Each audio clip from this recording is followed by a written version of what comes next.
సౌందర్య లహరి తత్వ విచారణకి వారాహి నవరాత్రులు 4వ రోజుకి స్వాగతం సుస్వాగతం అందరికీ. ఈరోజు మన శ్లోకాలు శ్రీమతి శ్రీదేవి గారు, శ్రీమతి మాలతి గారు, శ్రీమతి ఎం లక్ష్మి గారు, శ్రీమతి ప్రసన్న గారు వివరించబోతున్నారు. 25వ శ్లోకం నుంచి 37వ శ్లోకం వరకు ఈరోజు తత్వ విచారణ. శ్రీమాత్రే నమః. ప్రార్థనా శ్లోకాలు శ్రీమతి ధనలక్ష్మి గారు. ఓం శ్రీమాత్రే నమః.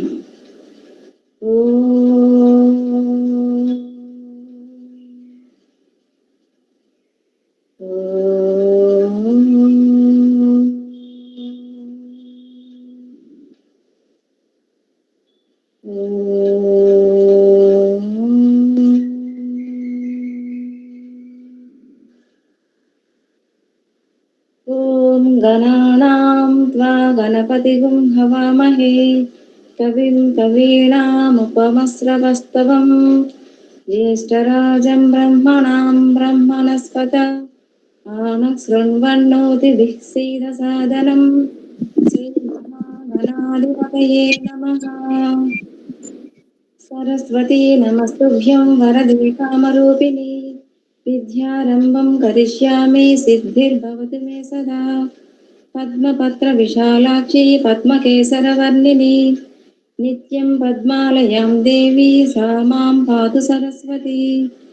భగవతి భారతి నిశ్శేషజాడ్యాపహ శృతిస్మృతి పురాణానాం ఆలయం కరుణాలయం.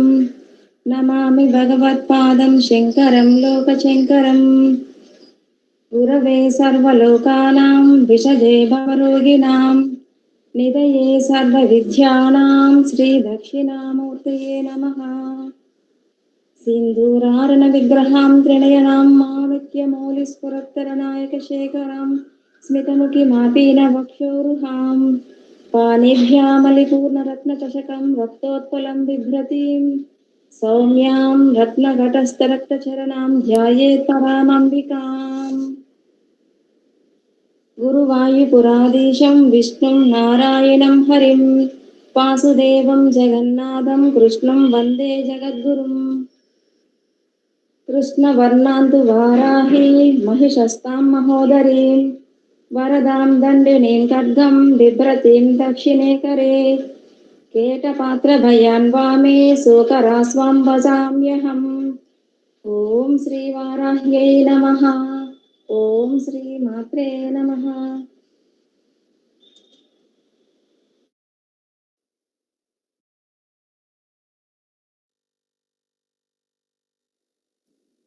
శ్రీదేవి గారు మ్యూట్ లో ఉన్నారు. శ్రీమాత్రే నమః. 26వ శ్లోకం 25వ శ్లోకం. త్రయాణాం దేవానాం త్రిగుణజనితానాం తవ శివే భవేత్ పూజా పూజా తవ చరణయోర్యా విరచితా తదా హి త్వత్పాదో ఉద్వహనమని పీఠస్య నికటే స్థితా హే దేశశ్వ ఫలితకరోత్తం సముకుటాః. ఓ శివాని, త్రిగుణాల వల్ల ఉద్భవించిన బ్రహ్మ విష్ణు మహేశ్వరులు మణిఖచ్చితమైన నీ పాదపీఠ సమీపంలో చేతులెత్తి నమస్కరిస్తూ ఉంటారు. అందువల్లనే దేవి పాదాలకు పూజ చేస్తే త్రిమూర్తులకు కూడా పూజ అవుతుంది. ఈ రకంగా అమ్మ పాదాలను పూజించేవారు పూజింపబడుతున్నారు. శ్రీదేవి యొక్క పరిణామాలైన సత్వ రజో తమో గుణములు అనే 3 గుణముల నుండి 3 దేవతలు పుట్టారు. బ్రహ్మ రజోగుణం నుండి అంటే సృష్టి శక్తిని, విష్ణు సత్వగుణం నుండి అంటే స్థితి శక్తిని, రుద్రుడు తమోగుణం నుండి అంటే లయశక్తిని. ఈ 3 గుణములు తురియ పరాశక్తి అంటే అల్టిమేట్ అన్నమాట. ఆ శక్తి నుండి పుట్టినవి. వీరు అంటే బ్రహ్మ విష్ణు మహేశ్వరులు జ్ఞానంతో శరణాగతి చేయడం వలనే అమ్మవారి ఈ సృష్టి స్థితి కార్యక్రమాలు నిర్వహించగలుగుతున్నారు.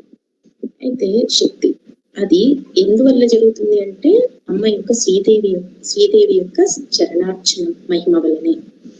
అమ్మవారి పాదాలకు చేసిన పూజ త్రిమూర్తులకు చేరుతుంది అని ఈ పాదంలో శంకరులు చెబుతున్నారు. శ్రీదేవిని పూజించేవారు వేరుగా త్రిమూర్తులను పూజించక్కర్లేదని ఇక్కడ సూచించడం జరిగింది. శ్రీదేవి పాద పూజ సర్వదేవతల పూజ అవుతుందని సారాంశం. అయితే ఈ సత్వ రజో తమో గుణాలు మనలోనూ ఉన్నాయి, కుండలిని రూపంలో ఉన్నాయి. అమ్మ శక్తి ద్వారానే సత్వ రజో తమో గుణాలు కలుగుతున్నాయి. కుండలిలోని కొంచెం శక్తికే శరీరాన్ని నడిపించే సామర్థ్యం ఉంటే ఇంకా జగన్మాత యొక్క సంపూర్ణ శక్తిని మనం గ్రహించగలమా? అసలు అమ్మ ప్రకాశాన్ని గ్రహించగలమా? అయితే అందరిలో అమ్మ శక్తి ఉన్నప్పటికీ ప్రతి ఒక్కరూ రకరకాల స్వభావాలతో ఉంటారు. ఎందుకంటే వారి వారి సంచిత కర్మలు, వారికి ఉన్న జ్ఞానము. సుదర్శన్ మా సుదర్శన్ వారికి ఉన్న గుణములను బట్టి వారు ప్రవర్తిస్తూ ఉంటారు. అయితే మనం ఉన్నది త్రిగుణాలలోనే. అంటే జలంలో ఉండే చేపలు జలమును విడిచిపెట్టనట్లే మనలో ఉండే త్రిగుణాలు మనం దాటి వెళ్ళలేము. కానీ ఆ త్రిగుణాతీతమైన అమ్మను జ్ఞానముతో శరణాగతి చేయడం వలన ఆ త్రిగుణాలు మనల్ని బాధించకుండా త్రిగుణాతీత స్థితికి తీసుకెళ్తుంది. ఎవరు? అమ్మ మనల్ని త్రిగుణాతీత స్థితికి తీసుకెళ్తుంది. అప్పుడు సాధకుడికి లభించేది అంతా ఆనందమే, పరమానందమే. ఆ స్థితిని మనలోని కుండలిని శక్తి సహస్రారం చేరడం అంటారు. అయితే బ్రహ్మాండంలో శక్తి ఎలా ఉంటుంది? పరబ్రహ్మ స్వరూపిణి అయి మహాత్రిపుర సుందరిలా ఉంటుంది.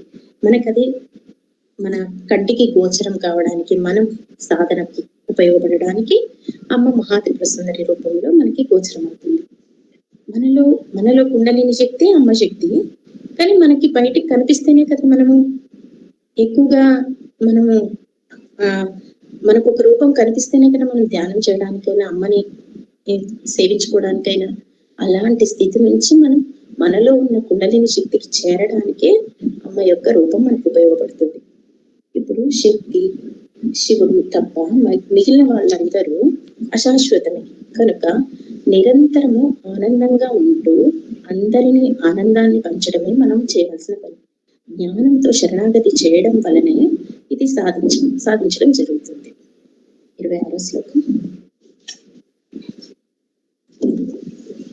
విరించి పంచత్వం ప్రజతి హరిరాప్నోతి విరతం వినాశం కినాశో భజతి తనదో యాతి నిధనం వితీంద్రే మాహేంద్రే ఇతతిరపి సమ్మేళిత దృశ మహాసంహారేస్మిన్ విహరతి సతి త్వత్పతి రసో. మనము గత శ్లోకంలో నిర్గుణతత్వ మూల ప్రకృతి అయిన త్రిపుర సుందరి గురించి మాట్లాడుకున్నాం కదా. అయితే ఆ తల్లిని ఈ శ్లోకంలో పతివ్రత శిరోమణిగా సంబోధించారు శంకరుడు. అది ఎలానో తెలుసుకుందాం. పతివ్రత శిరోమణి అయిన ఓ దేవి మహాప్రళయ కాలంలోనూ బ్రహ్మ లయంలో పొందుతున్నాడు, విష్ణువు నాశనం పొందుతున్నాడు, ధనాధిపతి అయిన కుబేరుడును మరణిస్తున్నాడు, మహేంద్రుడు, దేవేంద్రుడు, అతని పరివారం అందరూ కనుమరుగవుతున్నారు. నీ భర్త అయిన అటువంటి ప్రళయ సంహార వేళలో కూడా నీ భర్త అయిన సదాశివుడు మాత్రమే నీతో కలిసి విహరిస్తాడు. ఈ శ్లోకము అమ్మాయ ఒక శాశ్వత తత్వాన్ని మనకి తెలియజేస్తుంది. మహాప్రళయ కాలంలో అందరూ మరణించిన శివుడు ఒక్కడు నిలిచి ఉండడానికి కారణం అమ్మ యొక్క పాతివ్రత్యం. అయితే శ్రీదేవి యొక్క పాతివ్రత్యం వల్ల శివునికి ఎటువంటి హాని సంభవించలేదట. పతివ్రత అంటే ఎల్లప్పుడూ పతిని అనుసరించేది అనేది బాహ్యార్థం. పతివ్రత అంటే ఆత్మజ్ఞానం కలది అనేది అంతరార్థం. ఆత్మజ్ఞానము అంటే శివుడు, శక్తి అంటే అమ్మ. మనకది తెలుసు కదా. శక్తి ఉన్నప్పుడే జ్ఞానము తెలుసుకోగలం. ఆ జ్ఞానానికి కారణము శక్తి. శక్తి ఉంటేనే జ్ఞానం తెలుసుకుంటాము. జ్ఞానానికి కారణము కూడా శక్తి. అంటే అమ్మాయి యొక్క ఇక్కడ మనకి ఇద్దరు ఏకత్వాన్ని చూపిస్తున్నారు. శక్తి జ్ఞానము అనేది ఒక సర్కిల్ ఫామ్. అంటే ఒకటి ఉంటేనే మరొకటి వస్తుంది. అంటే శక్తి జ్ఞానము విడదీయరానిది. ఇదే అర్ధనారీశ్వర తత్వం. వారు నిత్యులు, శాశ్వతులు. ఎప్పుడైతే జ్ఞాన సంపాదన చేస్తామో అప్పుడు మనం శక్తియుతంగా మారుతాము. ఎప్పుడు జ్ఞాన సంపాదన చేసినప్పుడు మనం శక్తియుతంగా మారగలుగుతాం. జ్ఞానము శక్తితో ధర్మబద్ధంగా ఉన్నప్పుడు మన వ్యక్తిత్వం వికసిస్తుంది. అప్పుడు మనము ఈగోని వదిలివేసినప్పుడు మనకేమవుతుంది? నేను నాది అనే భావన పోతుంది. నేను నాది అనే స్వార్థం అనేది పోతుంది. పోయినప్పుడు మనకేమవుతుంది? అది ఆ స్వార్థం అనేది పోవడం అనేది అంత ఈజీ ఏం కాదు. అది సాధన ద్వారానే మళ్ళీ అవుతుంది మనకి. నేను నాది అనేది పోగొట్టుకోవడం అంటే చాలా కష్టం, కానీ అది మనకి సాధన ద్వారానే అవుతుంది. ఈగోని వదిలివేసిన సాధకుడు ఏం చేస్తాడు? ఎలా ఉంటాడంటే అతను ఏది చేసినా ఆత్మార్పణ బుద్ధితో ఉంటాడు. అప్పుడు అమ్మకి అది కైంకర్యమే కదా, ప్రతిదీ కైంకర్యమే కదా అమ్మకి. అప్పుడు ఆ సాధకుడికి ఈగో పోయి వ్యక్తిత్వం వికసించి నవనిధి భక్తి మార్గాల్లో ఒకటైన ఆత్మార్పణ బుద్ధిని ఆశ్రయిస్తాడు. అప్పుడు ఆత్మార్పణ బుద్ధి ఎప్పుడైతే వచ్చిందో అమ్మ తనలో తీసుకుంటుంది చక్కగా. 27వ శ్లోకం. జపోజలిత శిల్పం సకలమపి ముద్రా విరచన గతి ప్రాదిక్షిణ్య క్రమనమశన్యాదీహుతి విధి ప్రణామ సంవేశ సుఖమఖిలమాత్మార్పణ దృశ సపర్యాయ స్తవతు ఎన్మే విలసితం.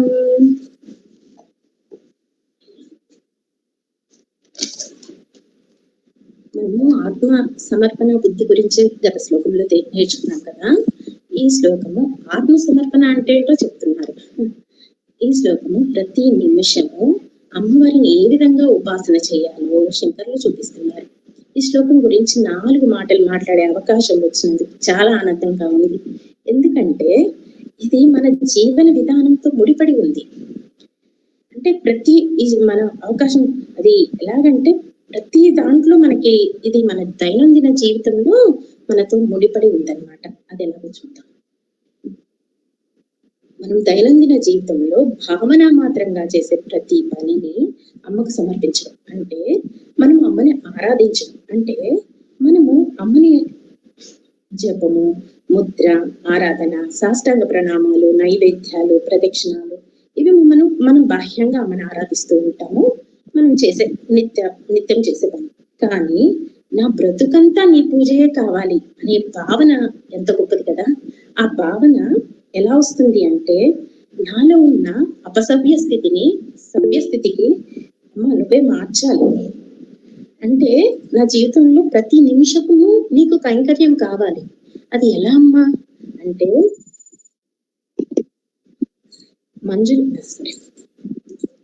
మాట్లాడే మాటలన్నీ నీ మంత్ర జపమే, నేను చేసే హస్త విన్యాసాలన్నీ నీకు ముద్రలే అగుగాక. నీవు నాలో జఠరాగ్ని రూపంలో ఉన్నావు. అప్పుడు నేను తినే అన్నపానాదులన్నీ నీకు సమర్పించే హోమద్రవ్యాలకు కాక. నేను నిద్రించేటప్పుడు నా శరీరంలోని అంగభంగిమలన్నీ నేను నీకు చేసే సాష్టాంగ ప్రణామాలకు కాక అని అనుకుంటే సరిపోదమ్మా. ఎలాగా మరి ఇవన్నీ ఎప్పుడు వస్తాయి మనకి అంటే అప్పుడు ఇవన్నీ ఎవరికి సాధ్యమవుతుంది అంటే ఆత్మ సమర్పణ బుద్ధితో చేసే వారికి మాత్రమే సాధ్యమవుతుందంట. ఆత్మ సమర్పణ అనేది నవనిధి భక్తి మార్గంలో ఒకటని తెలుసుకున్నాం కదా. అయితే అది చివరిదంట. మళ్ళీ నవనిధి భక్తి మార్గాల్లో కూడా అది చివరిది. ఎందుకంటే దాని తర్వాత ఇంకేం లేదు, అమ్మని చేరిపోతాం కదా. అందుకని మరొకటి లేదు. ఆత్మ సమర్పణ భావం నాకు కలగాలి అంటే యాదేవి సర్వభూతేషు మాయా రూపేణ సంస్థిత. మాయా రూపంలో ఉన్న నువ్వు నన్ను అనుగ్రహించమ్మా. నువ్వే అనుగ్రహించాలి. మళ్ళీ నువ్వు అనుగ్రహిస్తేనే నాకు అవుతుంది, లేకపోతే నాకు అవ్వదు. అమ్మ ఎలా అంటే ప్రతి అక్షరము నీ స్వరూపమే, నేను మాట్లాడే శక్తి నీవే. యాదేవి భూతేషు బుద్ధి రూపేణ సంస్థిత అంటే నీ అనుగ్రహం వల్లనే మాట్లాడే శక్తి నీవే. నేను మాట్లాడే ప్రతి మాట నీకు సమర్పించాలి అనే భావన స్థిరచిత్తంతో వచ్చిందో అప్పుడు నేను మాట్లాడే మాటకు యోగ్యత ఉండేలాగా చేసేది కూడా నువ్వే. నీ అనుగ్రహం చేసే యోగ్యత ఉండేలాగా నేను చేసుకోవటానికి కూడా నీ అనుగ్రహం కావాలి. అప్పుడు నా ప్రతి మాట పూజా పుష్పమై నేను చేరుతుంది కదా. ఎంత అందంగా ఉంది కదా. అప్పుడు నేను మాట్లాడుతున్నా అన్న అహంకారము నాలో నుండి పోయి ప్రతి మాట మంత్రానుష్ఠాన స్వరూపమే అవుతుంది. నేను మాట్లాడేటప్పుడు నేను చేసే హస్తభంగిమలన్నీ అంగన్యాస కరన్యాసాలుగా ముద్రలుగా స్వీకరించమ్మా. ప్రతిదీ అమ్మకే సమర్పణ. అమ్మా, నీవు సర్వవ్యాపక స్వరూపినివి, అందుకే నేను నడిచే నడక నీకు ప్రదక్షిణం అవుతుంది. అమ్మ అంతటా ఉంది కదా, అందుకే మనకి సర్వవ్యాపక స్వరూపిణి. అప్పుడు మనం ఎక్కడ నడిచినా అమ్మకు ప్రదక్షిణమే కదా. నేను మార్కెట్కి వెళ్ళి కూరలు తెచ్చుకుంటే వాటిలో శాకాంబరివై నా జఠరాగ్ని నింపుతున్నావు కదా తల్లి. అప్పుడు నాకు తుష్టి పుష్టి నువ్వే ఇస్తున్నావు కదమ్మా. అది నీ అనుగ్రహమే. ఈ విధంగా చేయడం వలన 24 గంటలు 1 గంట పూజ కాకుండా 24 గంటల పాటు కనపడే దృశ్యము, మాట్లాడే విషయము, వినపడే స్వరము మొత్తము జగత్తులో ధ్యాన ధాత్రి ధ్యేయ స్వరూపంగా నిలబడుతుంది. అప్పుడు ఏది చేసినా, ఎవరిని చూసినా అమ్మ స్వరూపంగానే మనం భావిస్తాం. అప్పుడు ఆ భావన శక్తి కూడా నీవే అమ్మా. ఇన్ని రూపాలుగా ఉన్న అమ్మ గుర్తించిన సాధకుడికి అహంకారం ఎక్కడ ఉంటుందండి? ఇంకా అహంకారం ఉండదు. ఇంకా నాది అనే భావన పోయి అంతటా అన్నిటా అమ్మను దర్శిస్తూ గుర్తిస్తూ అన్నిటి పట్ల కృతజ్ఞతా భావంతో ఉంటాడు. ఆ జ్ఞానము మనం జీవితంలో ఆ జ్ఞానంతో మనం ఏం చేస్తాం? అప్పుడు ధర్మాన్ని ఆచరించడానికి దాన్ని ఉపయోగిస్తాం అన్నమాట. ధర్మాన్ని ఆచరిస్తూ ధర్మాన్ని నిర్వర్తించినప్పుడు అప్పుడు మనం జపో-జల్ప స్థితికి చేరుకుంటాం అన్నమాట. ఇది సామాన్య మానవులకి. మనము సాధన చేయగా మనము ఆ జపో-జల్ప స్థితికి తప్పకుండా చేరుతాం. అది యోగీశ్వరులు జీవన్ముక్తులైతే సమయాచార పరులు. వాళ్ళు శ్రీదేవిని సర్వకాల సర్వావస్థల యందు ధ్యానిస్తారు. వారు ఆత్మానుసంధాన పరులు అంటారు వారిని. వారు దేవిని హృదయాకాశంలో పూజించే సమయాచార పరులు అన్నమాట. అయితే మనం ప్రతి ఒక్కరము ఆ స్థితికి చేరే ప్రయత్నం చేద్దామా మరి? 28 సుధాముఖ్యాసాధ్య ప్రతివయజరా మృత్యుహరణీం విబధ్యంతే విశ్వే విదిశతమకాద్యాది విశదః కరాళం యచ్వేలం కబలితవతః కాలకలన న శంభో సన్మూలం తవ జనని తాటంక మహిమా. ఎంత గొప్ప శ్లోకము కదండి ఇది. సర్వమంగళ అయిన అమ్మవారి సౌభాగ్య వైభవాన్ని ఈ శ్లోకంలో వివరిస్తుంది. సౌభాగ్య వస్తువైన తాటంకాలు, వాటి మహిమ గురించి శంకర్లు వర్ణిస్తున్నారు. భయాన్ని కలిగించే ముసలితనమును, మరణమును ప్రోగొట్టే అమృతంని త్రాగి కూడా బ్రహ్మ, ఇంద్రుడు మొదలైన దేవతలందరూ మహాప్రళయ కాలంలో కాలధర్మం చెందుతున్నారు. మృత్యు రూపమైన కాలకూట విషములు తీసుకున్న నీ భర్త అయిన పరమశివుడు మాత్రం మహాప్రళయ కాలంలో కూడా కాలధర్మం చెందక మృత్యుంజయుడిగా ఉన్నాడు. దీనికి అమ్మవారి యొక్క తాటంకాలే కారణమట. లలితా సహస్రనామంలో తాటంక యువలీభూత తపనోడప మండల అనే నామము ఇందుకు ఇంకా ఎక్కువగా విశదీకరిస్తుంది, మరింతగా విశదీకరిస్తుంది. కాలానికి ప్రతీకలైన సూర్యచంద్రులే తనకు చెవి కమ్మలుగా ధరించింది. వారు కాలానికి ప్రతీకలైన సూర్యచంద్రులే తనకు చెవి కమ్మలుగా ధరించిందంట అని నామానికి అర్థం. తాటంక ధారణ స్త్రీలకు సౌభాగ్య చిహ్నం. స్త్రీలకు ముఖ్యంగా మంగళసూత్రము, పసుపు, కుంకుమ, గాజులు, చెవి కమ్మలు ఇవి 5 ధరించాలి. అవి 5 ధరించిన వారిని 5వ అంటారు. వారే ఆ దాంట్లో నుంచి ముత్తైదవ అనే పదం వచ్చింది. అయితే సూర్యచంద్రుల్ని తాటంకాలుగా ధరించారు అంటే అమ్మ యొక్క దిగంత వ్యాపకమైన ఆ విరాట్ రూపాన్ని మనకి దర్శింపజేస్తున్నారు శంకరుడు. ఇది నిజమేనా అని ఎవరికైనా కించిత్ అనుమానం ఉందా? ఉంటే కనుక ఒక యథార్థ సంఘటన చెప్పే మనందరికీ తెలుసు, కానీ ఒకసారి గుర్తు చేసుకుందాం. 16-17 శతాబ్దంలో తమిళనాడులో తిరుకడైయూర్ అనే ఊరిలో అమ్మ అభిరామి రూపంలో ఉన్నారు. అమ్మ భక్తుడైన సుబ్రహ్మణ్యం గారు రోజు అమ్మవారిని దర్శిస్తూ పూర్ణచంద్ర బింబం లాంటి అమ్మ ముఖమండలం ధ్యానిస్తూ ఉన్నారు. అప్పుడే తంజావూరుకి చెందిన మహారాజు గారు గుడిలోకి వచ్చారు. మహారాజు వస్తున్నాడు అని అందరూ లేచి నిలబడ్డారు. సుబ్రహ్మణ్యం గారు మాత్రం ధ్యానంలో ఉండి లేవలేదు. మహారాజు గారు ఎవరితను అని అంటారు కదా అక్కడి ప్రజలు. అతన్ని కాపాడాలనే ఉద్దేశంతో అతని పిచ్చివాడని, ఉన్మాది అని అలా చెప్పి వాళ్ళు అతన్ని పాపం కవర్ చేయాలి, అంటే అతన్ని కాపాడాలి అనే ఉద్దేశంతో వాళ్ళు చెప్పారనమాట. కానీ అతని ముఖంలో ఉండే వర్చస్సు చూసి మహారాజు గారు వీరందరూ చెప్పింది అబద్ధం అని గ్రహించి అతని దగ్గరికి వెళ్ళి ఈ రోజు ఏమి తిథి అని అడిగారు. అంటే ఆ రోజు ఆయన అమ్మవారిని ధ్యానిస్తున్నారు కదా, పౌర్ణమి లాంటి అమ్మవారి చిత్రబింబం లాంటి అమ్మ ముఖమండలాన్ని ధ్యానిస్తున్నారు కదా, అంత ధ్యానంలో ఉన్నారేమో ఆయన. ఉండేసరికి ఆయన ఈ రోజు పౌర్ణమి అని చెప్పేశారంట. ఆ రోజు యాక్చువల్ గా అమావాస్య, కట్టిక చీకటి. అయితే ఆ రాజుగారు ఏం చెప్పారు, ఇంకా ఓకే మీరు పౌర్ణమి అని చెప్పారు కదా, నేను నైట్ వచ్చేస్తాను, రాత్రికి వచ్చేస్తాను, నాకు ఆకాశంలో పౌర్ణమి చంద్రుడిని చూపిస్తారా అని అడిగారంట. ఓ ఇంకా ఆయనకి అమ్మవారి ధ్యానంలోనే ఉన్నారు కదా, ఓ సరే అలాగే అన్నారు ఆయన.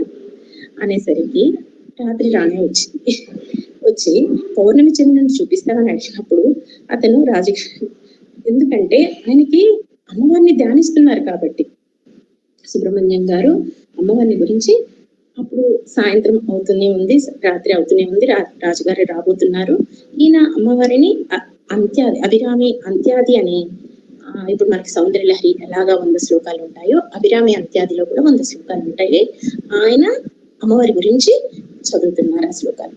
అయితే ఆయన చదువుతున్నప్పుడు 63వ శ్లోకం కాడికి వచ్చేసరికి ఆయన అమ్మవారిని రాజుగారు రానే వచ్చారు. వచ్చినప్పుడు సుబ్రహ్మణ్యం గారు సుబ్రహ్మణ్యం గారిని చంద్రబింబంని చూపించమని రాజుగారు అడిగారు అనమాట. ఆ రోజు అమావాస్య కాబట్టి, కటికి చీకటి కాబట్టి సుబ్రహ్మణ్యం గారు మాత్రం శ్లోకాలు చెప్తూనే ఉన్నారు. ఇంకా ఆయన అదే ధ్యాసలో ఉన్నారు, చెప్తూనే ఉన్నారు. ఇంతలో రాజు చంద్రబింబం లేదు కాబట్టి అతని కుత్తుకని కట్ చేయమని చెప్పగా అది అమ్మవారు చూసింది. తన భక్తుల్ని కాపాడుకోవడం అమ్మ బాధ్యతే కదా. అయితే అమ్మవారు చూసింది. తన భక్తుల్ని కాపాడుకోవడానికి గాను అమ్మ తన చెవి కమ్మని, తన తాటంకాన్ని విసిరివేసి ఒకదానిని విసిరివేసిందంట. అలా విసిరివేయగానే అది ఆకాశంలో గుండ్రంగా ఉన్న అమ్మ తాటంకము చంద్రబింబంలా మెరిసిపోతుందంట. ఆ రాజుగారు సుబ్రహ్మణ్యం గారి కాళ్ళపై పడి అమ్మ తాటంక దర్శనం చేయించారు అని కృతజ్ఞత తెలియజేశారంట. ఆయన్ని సుబ్రహ్మణ్యం గారే అమ్మవారి యొక్క ప్రియ భక్తుడైన అభిరామి పట్టాభి గారు. ఆయన రచించిందే అభిరామి అంత్యాది. ఇది యథార్థంగా జరిగిన కథ. అయితే ఇప్పుడు మనం ఆ తాటంకాలను ఎక్కడ చూస్తాము, మనకి ఇప్పుడు ప్రత్యక్షంగా చూసే భాగ్యం కూడా మనకి ఉండింది. అది ఎలాగంటే అమ్మవారి యొక్క శ్రీచక్ర తాటంకాలు జంబుకేశ్వరంలో అఖిలాండేశ్వరి అమ్మ ధరించి మనకి దర్శింపజేస్తున్నారు. అంత అందమైన తాటంకాలు అమ్మ ధరించి దర్శింపజేస్తున్నారు. మనం జంబుకేశ్వరం వెళ్ళినప్పుడు అవి చూడొచ్చు చక్కగా. అయితే ఈ సూర్యచంద్రులు అంతర్ముఖంగా చూస్తే జ్ఞాన ప్రకాశ సమపార్చన, అయితే బాహ్యంగా చూస్తే అన్నరస పూరితం. అంటే మనకి సూర్యచంద్రుల వల్లనే కదా మనకి అన్నము, ఔషధాలు ఇవన్నీ మనకి సూర్యచంద్రుల వల్లనే వస్తాయని మనకు అందరికీ తెలుసు. అయితే జ్ఞాన ప్రకాశన సంపార్చన అంటే అమ్మ యొక్క తాటంకాలు స్థూల సూక్ష్మ వర్ణం. బాహ్యంగా చూస్తేనేమో అన్నరసపూరితము, అంతర్ముఖంగా జ్ఞాన ప్రకాశం అన్నమాట. ఇది మనకి ఏం తెలియజేస్తుంది, అమ్మ యొక్క తాటంకాల యొక్క స్థూల సూక్ష్మ రూపాన్ని తత్వాన్ని తెలియజేస్తుంది. మానవుల శూలాకారం కూడా చూడండి, పరిశీలించిన అర్ధవృత్తాకారంలో ఉంటాయి కదా, ఆ రెండు కలిస్తే పూర్ణ వృత్తం అవుతుంది కదా. ఆ రెండు అప్పుడే మనకి అది ఏమి గోచరం అవుతుంది, అది పూర్తి బ్రహ్మాండాన్ని సూచిస్తుంది అన్నమాట. అయితే సూర్యచంద్రులు కాలానికి ప్రతీకలు కదా, అలాంటి సర్వకాలములు ఎవరి గమనంపై ఆధారపడి ఉంటాయో వారిని ఇద్దరిని అమ్మ చిరుకమ్మలుగా ధరించింది. ఆవిడ చూడండి ఎంత విరాట్ స్వరూపంగా ఉన్నారు, మనం ఊహించగలమా ఆ స్వరూపాన్ని. అయితే కాలమే ఆవిడ ఆధీనంలో ఉంది కాబట్టి సూర్యచంద్రులను తాటంకాలుగా ఆ తల్లి యొక్క భర్త కనుక తాటంకాలుగా పెట్టుకున్నారు కదా ఆవిడ. అందుకే ఆ తల్లి యొక్క భర్త కనుక ఆయనకి కాలధర్మం వర్తించదు కదా. ఇంకా ఆవిడ చేతిలోనే ఆ సూర్యచంద్రులు ఉన్నాక ఆయనకి ఏంటి బాధ. దేశ కాలాతీతము త్రిగుణాతీతము అదే శక్తి త్రిగుణాల యందు దేశ కాలం నందు వ్యాపిస్తూ నడిపిస్తూ అన్నిటికీ అతీతంగా ఉన్నదన్నమాట. అమ్మ శక్తి ఎలా ఉందంటే దేశ కాలాలు త్రిగుణాలలో అన్నిటా ఉందన్నమాట. అయితే ఇది మనకేం తెలుస్తుంది అంటే శాశ్వతురాలు ఆమె మాంగళ్యం అంటే ఆమె శాశ్వతురాలు అయితే మనకు అర్థమవుతుంది కదా. అయితే ఆమె మాంగళ్యం శాశ్వతం అంటే ఆమె మాంగళ్యం శాశ్వతం అయినప్పుడు ఆయన కూడా శాశ్వతమే కదా. అప్పుడు ఆవిడ శాశ్వత సుమంగలి అంటే వారిద్దరూ శాశ్వతులు అని తెలుస్తుంది. పాల సముద్రం చిలికినప్పుడు విషపూరిత విషయాలు కూడా వచ్చాయి. దీనికి దేవేంద్రుడు, కుబేరుడు మొదలైన వారు భయపడి వెళ్ళిపోయారు. శివుడు జ్ఞాని కాబట్టి ఆయనకు అది ఇబ్బంది కలిగించలేదు. శివుడితో పాటు శక్తి కూడా ఉంటుంది కదా. ఆ విషయాన్ని హరించే శక్తి ఆయనకు ఉంది కాబట్టి దానిని ఆభరణంగా తన కంఠంలో నిలుపుకున్నాడు. జ్ఞానంతో ఉన్నప్పుడు అనవసర విషయాలు కూడా ఆభరణాలుగా మార్చుకోవచ్చు మనం. అది ఎలాగంటే ఒక విషయం చెడు వినిపించి మనకు ఒక విషయం చెడు అని అనిపించి కోపము, బాధ కలుగుతాయన్నమాట. అవి కలిగినప్పుడు మనం ఏం చేస్తాము? రియాక్ట్ అవ్వాలా, రెస్పాండ్ అవ్వాలా అని అంటే ఆలోచించాలి మనం. అలా అయినప్పుడు ఆ విషయాన్ని మనం అనుభవంలాగా తీసుకోవాలా, లేదా మనము ఎలాగా రెస్పాండ్ అయ్యామనుకోండి, దానికి మనం రెస్పాండ్ అయిపోతే మనకి కోపం వచ్చేస్తుంది. అప్పుడు దానివల్ల యూజ్లెస్ కదా. అందుకని మనం రియాక్ట్ అవ్వాలా, రెస్పాండ్ అవ్వాలా అనేది మనం తెలుసుకోవాలి. ఆ విషయాన్ని మనం అనుభవంగా మార్చుకొని ఆ తర్వాత దాన్ని జ్ఞానంతో ఎదుర్కోవాలి. అది మన అనుభవంగా మారి ఆభరణంగా మారుతుంది, మనకి తాటంకాలలాగా మారిపోతుంది. మనం ఒకటి విషయాన్ని నేర్చుకుంటున్నాం కదా అక్కడ, అప్పుడు జ్ఞానము చెవుల ద్వారా తీసుకుంటాం. మన వినికిడి శక్తే తాటంకమైన. జ్ఞాన సంపాదన పగలు రాత్రి ఎప్పుడు చేస్తూనే ఉండాలి. అది మనకి దాని మీద ధ్యాస ఉన్నప్పుడు చేస్తూనే ఉంటాం కూడా. జ్ఞాన శక్తి ఉన్నప్పుడు ఎలాంటి పరిస్థితినైనా ఎదుర్కోగలం. జ్ఞానం వచ్చిన తర్వాత ఎలా ఉండాలో ఈ శ్లోకంలో శంకరులు చెప్తున్నారు. ఈ శ్లోక ప్రయోజనం ఏంటో తెలుసా అండి? దీర్ఘ సుమంగళిత్వం, అపమృత్యు నివారణ, ఆరోగ్య సౌభాగ్య ప్రాప్తి. ఇంత గొప్ప శ్లోకం అండి. శ్రీమాత్రే నమః. ఓం శ్రీమాత్రే నమః. 29వ శ్లోకం. కిరీటం వైరించం పరిహరపుర కైటభభిదః కఠోరే కోఠీరే స్ఖలసి జహిజం భారి మకుటం ప్రణమ్రేష్వేతేషు ప్రసభముపయాతస్య భవనం భవస్యాభ్యుత్థానే తవ పరిజనోక్తిర్విజయతే. ఈ శ్లోకం ద్వారా అమ్మ పాతివ్రత్యం, పతిభక్తి గురించి తెలియజేస్తున్నారు శంకరులు. మణిద్వీపంలో దేవతలంతా కూర్చొని ఉన్నారు. అమ్మ సింహాసనంలో కూర్చొని ఉన్నారన్నమాట. అయితే అప్పుడు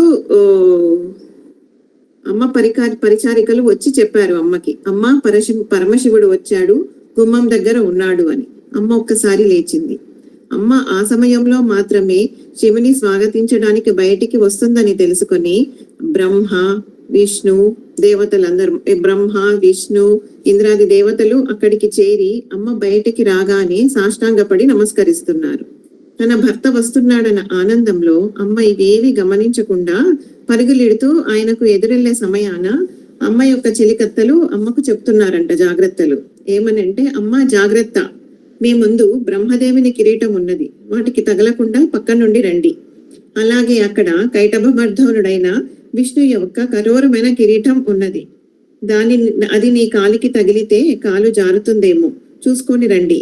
ఆగండి, అక్కడ జంబాసురుని చంపిన ఇంద్రుని యొక్క కిరీటం ఉంది, అది దాటుకొని రండి అని చెలికత్తలు చెప్తున్నారు. ఇక్కడ లలితా సహస్రనామం ఏంటంటే బ్రహ్మోపేంద్ర మహేంద్రాది దేవ సంస్థుత వైభవ అన్నారు. అంటే బ్రహ్మ, విష్ణు, ఇంద్రాది దేవతలంతా నమస్కరించి స్తోత్రాలు చేయు వైభవము కలిగిన తల్లి అని అర్థం అన్నమాట.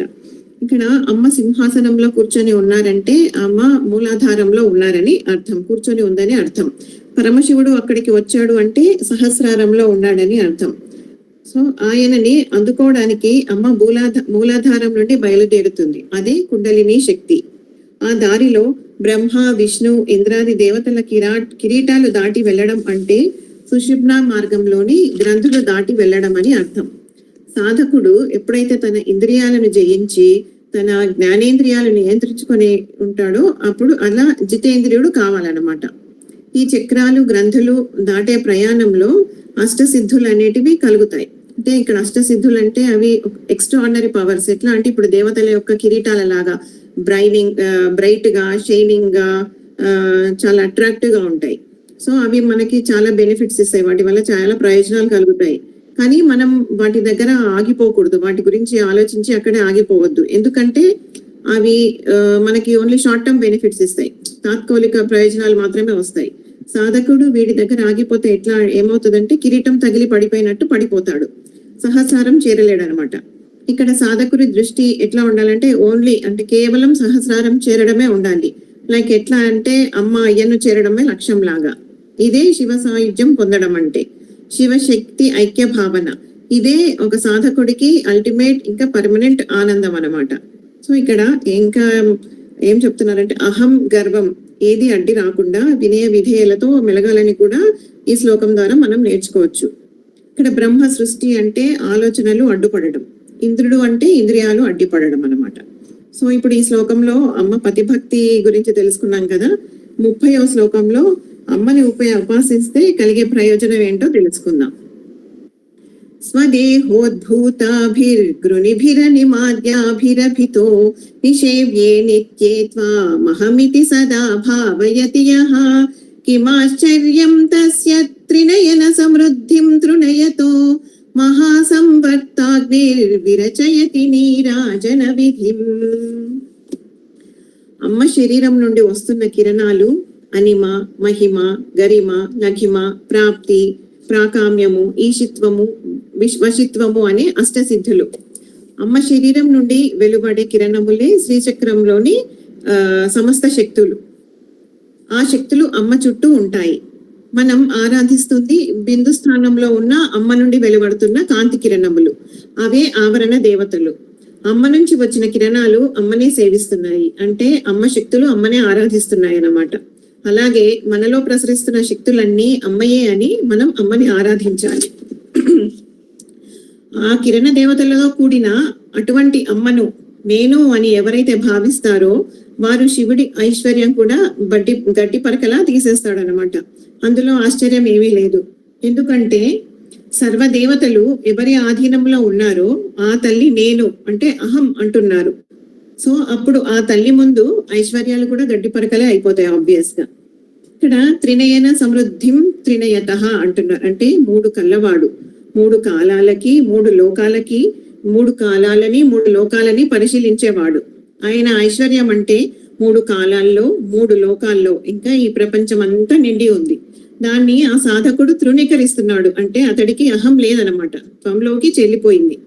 ఎట్లా అయితే ఒక నది సముద్రంలో చేరిపోయి ఆ నది సముద్రంగా మారిపోతుందో అలాగే ఆ సాధకుడికి అహం అనే నేను అమ్మ అనే సముద్రంలో ఏకమైపోతుంది. అలాంటి సాధకుడికి మహాప్రళయ కాలంలో వచ్చే అగ్ని నీరాజనం పడుతుంది. అమ్మయే అన్ని చేపిస్తున్నారు అనుకుంటే ఇంకా మనకి జ్ఞానంతో పని లేదనమాట. ప్రపంచమంతా కూడా మహాకాలాగ్నిలో నశించిపోయినా కూడా ఆ సాధకుడికి మాత్రం భయం ఉండదు. ఎందుకంటే అతడు అమ్మలో ఐక్యం అయిపోతాడు కాబట్టి, అమ్మతో తాదాత్మ్యము పొందుతాడు కాబట్టి. అమ్మను పొందిన వాడికి, అమ్మతో ఏకానమైన వాడికి ముల్లోకాలను దహించే అగ్ని నీరాజమే అవుతుంది. సో ప్రళయకాలంలో అమ్మ అయ్యనే శాశ్వతం కాకుండా వారిని అహంభావంతో కొలిచేవాడు కూడా శాశ్వతుడే. ఇదే జీవ బ్రహ్మైక్యం. సో ఈ శ్లోకంలో అమ్మవారిని ఉపాసించడం వల్ల కలిగే ఫలితం తెలుసుకున్నాం కదా. ఇక 31st శ్లోకంలో ఆ ఉపాసన శ్రీ విద్యా తంత్రం ద్వారా తెలుసుకుందాం మనం. చతుష్షష్ట్యా తంత్రై సకలమతి సంధాయ భువనం స్థితత్సిద్ధి ప్రసవ పరతంత్రై పశుపతి పునస్త్వన్నిర్బంధ అఖిల పురుషార్థైక ఘటన స్వతంత్రం తే తంత్రం క్షితితలమవాతి తరదిరం. ఈ శ్లోకం అమ్మకి గల భక్త వాత్సల్యాన్ని నిరూపిస్తుంది. శివుడు 64 తంత్రాలు తయారు చేసి ప్రపంచాన్నంతటినీ మోహపెట్టి తను మాత్రం నిశ్చలుడిగా ఉన్నాడు. భక్త వాత్సల్యం గల అమ్మ వాటి వల్ల బ్రహ్మ విద్య ఇంకా పరమ పురుషార్థకమైన మోక్షం లభించడం లేదని, అది కేవలం ఇహలోక పరలోక సుఖాలను మాత్రమే ఇస్తాయని, వీటి మాయలో పడి పండితులు సైతం మోహంతో వాటిలోనే ఉంటూ మోక్షాన్ని పొందకుండా ఆగిపోయారని, ఈ 64 తంత్రాలు స్వతంత్రమైనవి కావని, ఒకదానిపై మరొకటి ఆధారపడి ఉన్నాయి కదా, అందుకని వీటి ద్వారా ప్రజలు ఆగామి కర్మ సంపాదించుకుంటున్నారని శివుని నిర్బంధించి పట్టుబట్టి శ్రీ విద్యా తంత్రాన్ని ఈ లోకంలో అవతరింపజేసింది అమ్మ. శ్రీ విద్య అంటే అది మహోన్నతమైన విద్య. శ్రీ విద్యా తంత్రం మోక్షానికి మార్గం. మోక్షం అంటే మోహం క్షీణించడమే మోక్షం. శ్రీ విద్య ఉపాసన అంటే జ్ఞానం ద్వారా శక్తిని తెలుసుకోవడం, అంటే అమ్మను గురించి వినడం, మాట్లాడడం, ఆలోచించడం, సేవించడం. అంటే ఒక రకంగా ఇప్పుడు మనం చేసేది శ్రీ విద్య ఉపాసనే. శ్రీ విద్య అంటే నేను అనే అహంకారం లేకుండా పోయి కోరికలు నశించి అమ్మను చేరడం. జ్ఞానం వచ్చినప్పుడు మనం అరిషడ్ వర్గాలను దాటగలుగుతాం. శ్రీ విద్య ఉపాసన చేసినప్పుడు అమ్మను అనుభవిస్తూ మనమే అమ్మ అయ్యి ఆనందం అనుభవిస్తూ ఉంటాం. అమ్మ గురించి ఆలోచించడం, అమ్మతో ఉండడం, అదే సామీప్యం. అమ్మలా అలంకరించుకోవడం, అమ్మతో గడపడం సారూప్యం. అమ్మను అనుభవించడం సాలోక్యం. మనమే అమ్మగా మారడం అనేది సాయుధ్యం. ఏ ఆలోచన లేని స్థితి అంటే ప్రజెంట్లతో ఉండటం అనేదే సాయుధ్యం. సో శ్రీదేవి యొక్క శ్రీ విద్యా తంత్రము సకల పురుషార్థ సాధకమైన స్వతంత్రమైన తంత్రం. అంటే శ్రీ విద్య పంచదశాక్షరి మంత్రాన్ని గురించి వివరించారు ఇందులో. 32వ శ్లోకం. శివశక్తి కామః క్షితిరధర విశీత కిరణః స్మరోహం సశక్రస్తదను చ పరామార హరయః అమీహృల్లేకాభిస్త్రిసుభిరవసానేషు ఘటితా భజంతే వర్ణాస్తే తవ జనని నామావయవతాం. ఈ శ్లోకంలో శంకరులు శ్రీ విద్యకు ఒక రూపాన్ని అందజేస్తున్నారు.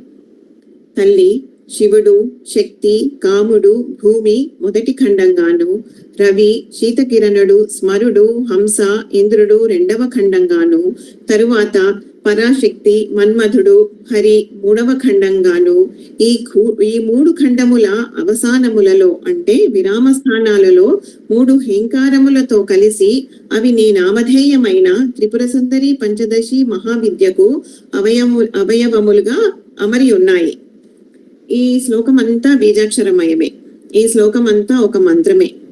మననం చేసే వారిని తరింపజేసేదే మంత్రం. మననం అంటే మనసులోనే చేసుకోవాలన్నమాట. అది బయట వినపడకూడదు. మనసులోనే స్మరిస్తూ, అంటే నేను ఎవరు అని తెలుసుకుంటూ మననం చేయాలి.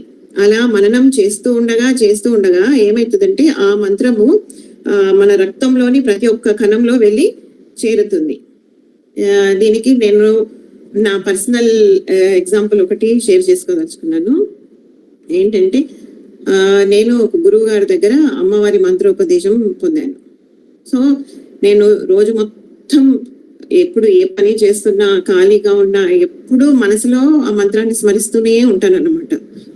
సో ఇక్కడ చెప్పినట్టుగా రక్తంలో చేరిపోతుంది అన్నట్టు నాకు అనిపించింది. ఏంటంటే నాకు పడుకున్నప్పుడు మధ్యరాత్రి ఎప్పుడైనా మేలుకు వస్తే, సడన్ గా మేలుకు వచ్చినా నాకు తెలియకుండా, నా ప్రమేయం లేకుండానే నాకు ఆ మంత్ర నడుస్తూనే ఉంటది అనమాట మనసులో ఎప్పుడు. సో నాకు అప్పుడు అనిపించింది ఇదేనేమో మంత్రం రక్తంలో, రక్త కణాల్లో చేరిపోవడం అనేది.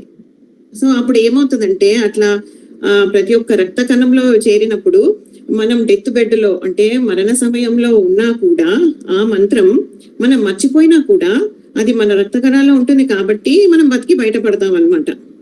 ఇప్పుడు అందరికీ గురూపదేశం దక్కదు, ప్రతి ఒక్కరూ చేసుకోలేరు. సో గురూపదేశం లేని వాళ్ళు కూడా ఈ శ్లోకం పఠిస్తే వారికి మంత్ర జపం చేసిన ఫలితమే కలుగుతుంది అనమాట. ఈ పంచదశాక్షరి మంత్రం 3 ఖండాలుగా అమ్మ యొక్క శరీరాన్ని 3 భాగాలుగా వివరించి తెలుపుతారు. మొదటి ఖండము వాగ్భవ కూటము. క, ఏ, ఈ, లా, హ్రీం అనే అక్షరాలు. ఇది అగ్నిదేవతా ఖండము. ఇది అమ్మ ముఖంను సూచిస్తుంది. రెండవ ఖండము కామరాజ కూటము. ఇది సూర్యదేవతా ఖండము. ఇది అమ్మ కంఠం నుండి కటి భాగం వరకు గల ప్రదేశాన్ని సూచిస్తుంది. ఇక్కడ హ, స, క, హ, ల, హ్రీం అనే అక్షరాలు. మూడవ ఖండము శక్తి కూటము. స, క, ల, హ్రీం. ఇది చంద్రదేవతా ఖండము. ఇది అమ్మ నడుము నుంచి కింది వరకు గల ప్రదేశాన్ని సూచిస్తుంది. సో ఈ పంచదశాక్షరి మంత్రం కాని అక్షరంతో మొదలవుతుంది కాబట్టి దీనిని కాది విద్య అంటారు. కొందరు ఏమంటారంటే ఈ శ్లోకం హాది విద్యను తెలుపుతుందని కూడా అంటారు. ఈ ఆది విద్య మంత్రాన్ని లోపాముద్రాదేవి ఉపాసించిందని కూడా చెప్తారు. ఈ సోమ సూర్య అగ్ని భేదములైన ఈ 3 ఖండాలు జ్ఞానశక్తి, ఇచ్ఛాశక్తి, క్రియాశక్తులకు, జాగృతావస్థ, స్వప్నావస్థ, సుషుప్తావస్థలకు, సత్వ రజో తమో గుణాలకు సంబంధించిన ఖండాలుగా సాధకులు తెలుసుకోవాలి. ఇది పఠించగా ఏమవుతుందంటే మనలోని సత్వ రజో తమో గుణాలు ఈక్వల్ అయిపోతాయి అన్నమాట. అమ్మకి స్థూలము, సూక్ష్మము, సూక్ష్మతరము, సూక్ష్మతమము అనే 4 స్వరూపాలు ఉన్నాయి. కాళ్ళు, చేతులు మొదలైన అవయవంతో కూడినది స్థూల రూపము. పంచదశాక్షరి మంత్రాక్షరములు అమ్మకి సూక్ష్మ శరీరము, ఇది మంత్రాత్మకము. కామకలాక్షరము సూక్ష్మతర శరీరము, కుండలిని రూపము సూక్ష్మతమ శరీరము. వీటిలో సూక్ష్మతర శరీరానికి పరరూపము అని కూడా పేరు. వాగ్భవ కూటము సకల విద్యాప్రదము, కామరాజ కూటము సకలార్థములను కోరికలను ఇచ్చే మహాభోగ సాధనము. 3వది శక్తి కూటము, దీనిని పరాకూటము అని కూడా అంటారు, ఇది మోక్షప్రదము. పంచదశాక్షరి మంత్రానికి శ్రీం అనే బీజాక్షరము కలుపుకుంటే షోడశాక్షరి మంత్రం అవుతుంది. శ్రీమాత్రే నమః.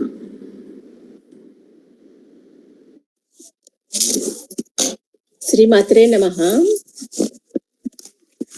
33వ శ్లోకము. స్మరం యోనిం లక్ష్మీం త్రితయమిదమాదౌ తవ మనోః నిధాయైకే నిత్యే నిరవధి మహాభోగరసికాః భజంతి త్వాం చింతామణి గుణనిబద్ధాక్షవలయాః శివాగ్నౌ జుహ్వంతః సురభిఘృతధారాహుతశతైః. 33వ శ్లోకము. అమ్మవారి నామము నిత్య. ఈ శ్లోక ఫలితము ఐశ్వర్యము. ఈ శ్లోకంలో కామరాజ విద్యను గురించి చెప్పారు శంకరులు. మన్మధుడు దర్శించి ఉపాసించినందువలన కామరాజ విద్య అని పేరు వచ్చింది. ఐశ్వర్య కాముకులు చేయవలసిన పద్ధతిని సూచించారు. పంచదశాక్షరి మంత్రానికి ముందు క్లీం, హ్రీం, శ్రీంను చేర్చి అష్టదశాక్షరి మంత్రంగా జపించాలి అని ఈ శ్లోకంలో చెప్పబడింది. నిత్య అంటే ఎల్లప్పుడూ ఉండున్నది, అది ఆది అంతం లేని తల్లి. అమ్మ అంటే శక్తి, ప్రళయ కాలంలో కూడా ఉంటుంది.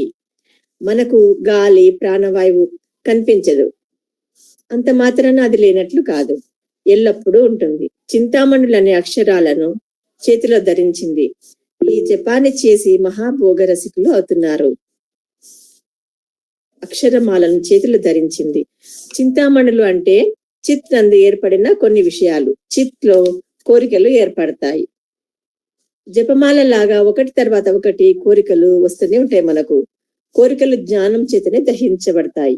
జ్ఞానం అంటే శివుడు. సర్వ వాసనలను శివాగ్నిలో సమర్పించాలి. ప్రతి అక్షరము అమ్మ రూపమే కాబట్టి మాట్లాడేటప్పుడు జాగ్రత్తగా మాట్లాడాలి.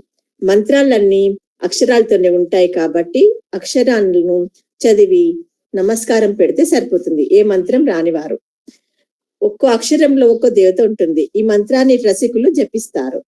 ఏ విషయాన్ని అయినా దానిలో ఉన్న హృదయాన్ని ఆస్వాదించగలిగే వారిని రసికులు అంటారు. సూక్ష్మార్థం. ఈ శ్లోకము బీజాక్షరముకు సంబంధించింది. ఐశ్వర్యం కావాలి అనుకునే వాళ్ళు ఉపాసించాలి. అమ్మ అన్ని ఇస్తుంది, కానీ మోక్ష సాధకునికి ఇవి అవసరం లేదు.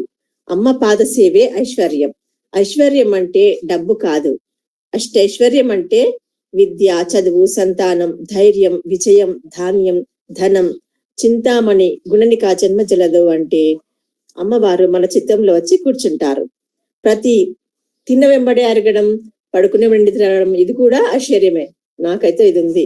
అమ్మవారిని ఇంతగా వేడుకుంటున్నాము, మరి తలనొప్పి ఎందుకు వచ్చింది అంటే ఈ విద్య అందం కాదు.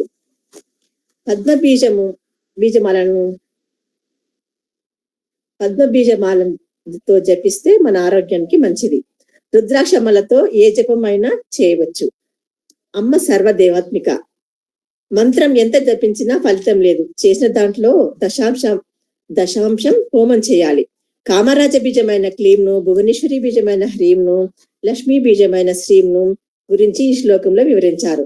సమయాచారంలో జపము, హోమము, బాహ్య పూజ ఉండవు. హృదయ కమలంలోనే సమయాచార పూజకు సహాయపడది బాహ్య పూజ. బాహ్య పూజకు చేసి అలవాటు పడిన తర్వాత సమయాచార పూజ ప్రవేశం కలుగుతుంది.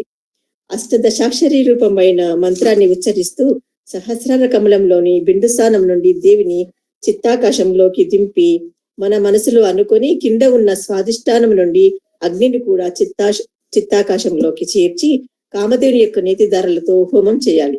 కామధేను అంటే ఇప్పుడు జెర్సీ ఆవులను వస్తున్నాయి, అవి కాదు, అవి దానం కూడా చేయకూడదు.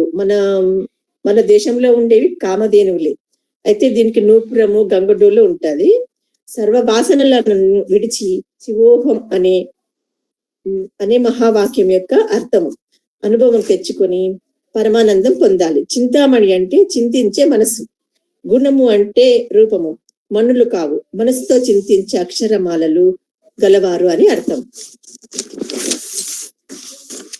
మనసు చేత వర్ణమాలను భావిస్తూ మూలధార చక్రం నుండి బ్రహ్మరంధ్రం వరకు కుండలిని రూపంగా భావించి స్థిరాసనంలో కూర్చుని వాసన ధర్మాలను సంబంధంగా స్నేహ పరంపరను సోహం అనే శివాగ్నిలో పూర్ణాహుతి చేసి అంతర్యాగ పరాయణులై దేవిని సేవిస్తారు. అమ్మవారి 1000 కిరణాలలో ఒక కిరణం ఐశ్వర్యం. మనసుకు ఆహ్లాదం కలిగించే ఐశ్వర్యం ఇవ్వు తల్లి అని మనం అడగాలి. ఐశ్వర్యం అంటే ధనం, బంగారం కాదు. చెప్పిన మాట వినే పిల్లలు, అర్థం చేసుకునే భర్త, అర్థం చేసుకునే భార్య, అమ్మానాన్నతో ఉండడం, అమ్మ చేతి అన్నం తినడం ఐశ్వర్యం. మంచి స్నేహితుడు ఐశ్వర్యం, తృప్తి ఐశ్వర్యం, పరోపకారం కలిగి ఉండడం, కళ్ళు ఉండడం ఐశ్వర్యం, రుణ బాధ లేకపోవడం, అవసరానికి ధనం ఉండడం, ఏది జరిగినా పాజిటివ్ గా తీసుకోవాలి. సంచిత కర్మను అనుభవిస్తున్నామని ఆనందంగా ఉండాలి. గురువుల అనుగ్రహం కూడా ఐశ్వర్యమే. శివాగ్ని అంటే అగ్నిహోత్రం రగిల్చిన తర్వాత దానిని మంత్రితం చేయాలి. ఊరికే నిప్పులో నెయ్యి పోస్తే సరిపోదు, అప్పుడు ఈశ్వర రూపం అవుతుంది. అది రుద్ర స్వరూపం అయిన అగ్ని అవుతుంది. అమ్మవారిని చింతన చేస్తున్నప్పుడు అక్షరం వెలుగుతుంది. చింతన చేసే అక్షరం మణి అవుతుంది. సరి అయిన గురువు ద్వారా ఉపదేశం పొందాలి. లలితాంబ చరణ ప్రాప్తియే నిర్వధి మహాభోగ రసిక. చింతన నిరంతరం సాగాలి. ఊపిరి ఎలా తిరుగుతుందో అలాగన్నమాట. జగత్కి తల్లిదండ్రులు అమ్మ, అయ్య. వాళ్ళిద్దరు తల్లిదండ్రులై మనల్ని ప్రపంచాన్ని అనుగ్రహిస్తున్నారు. ప్రతి జీవిలో ఉండి పరిపాలిస్తున్నారు. అమ్మ గురించి చింతిస్తూ ఉండాలి. అమ్మ ఇచ్చే ఫలితాలను ఎదురు చూడకుండా అమ్మవారి జపం చేస్తే మనం వద్దన్న ఇహలోక పరలోక సుఖాలను ఇచ్చి ఇహలోక సుఖాలు వచ్చి పడతాయి.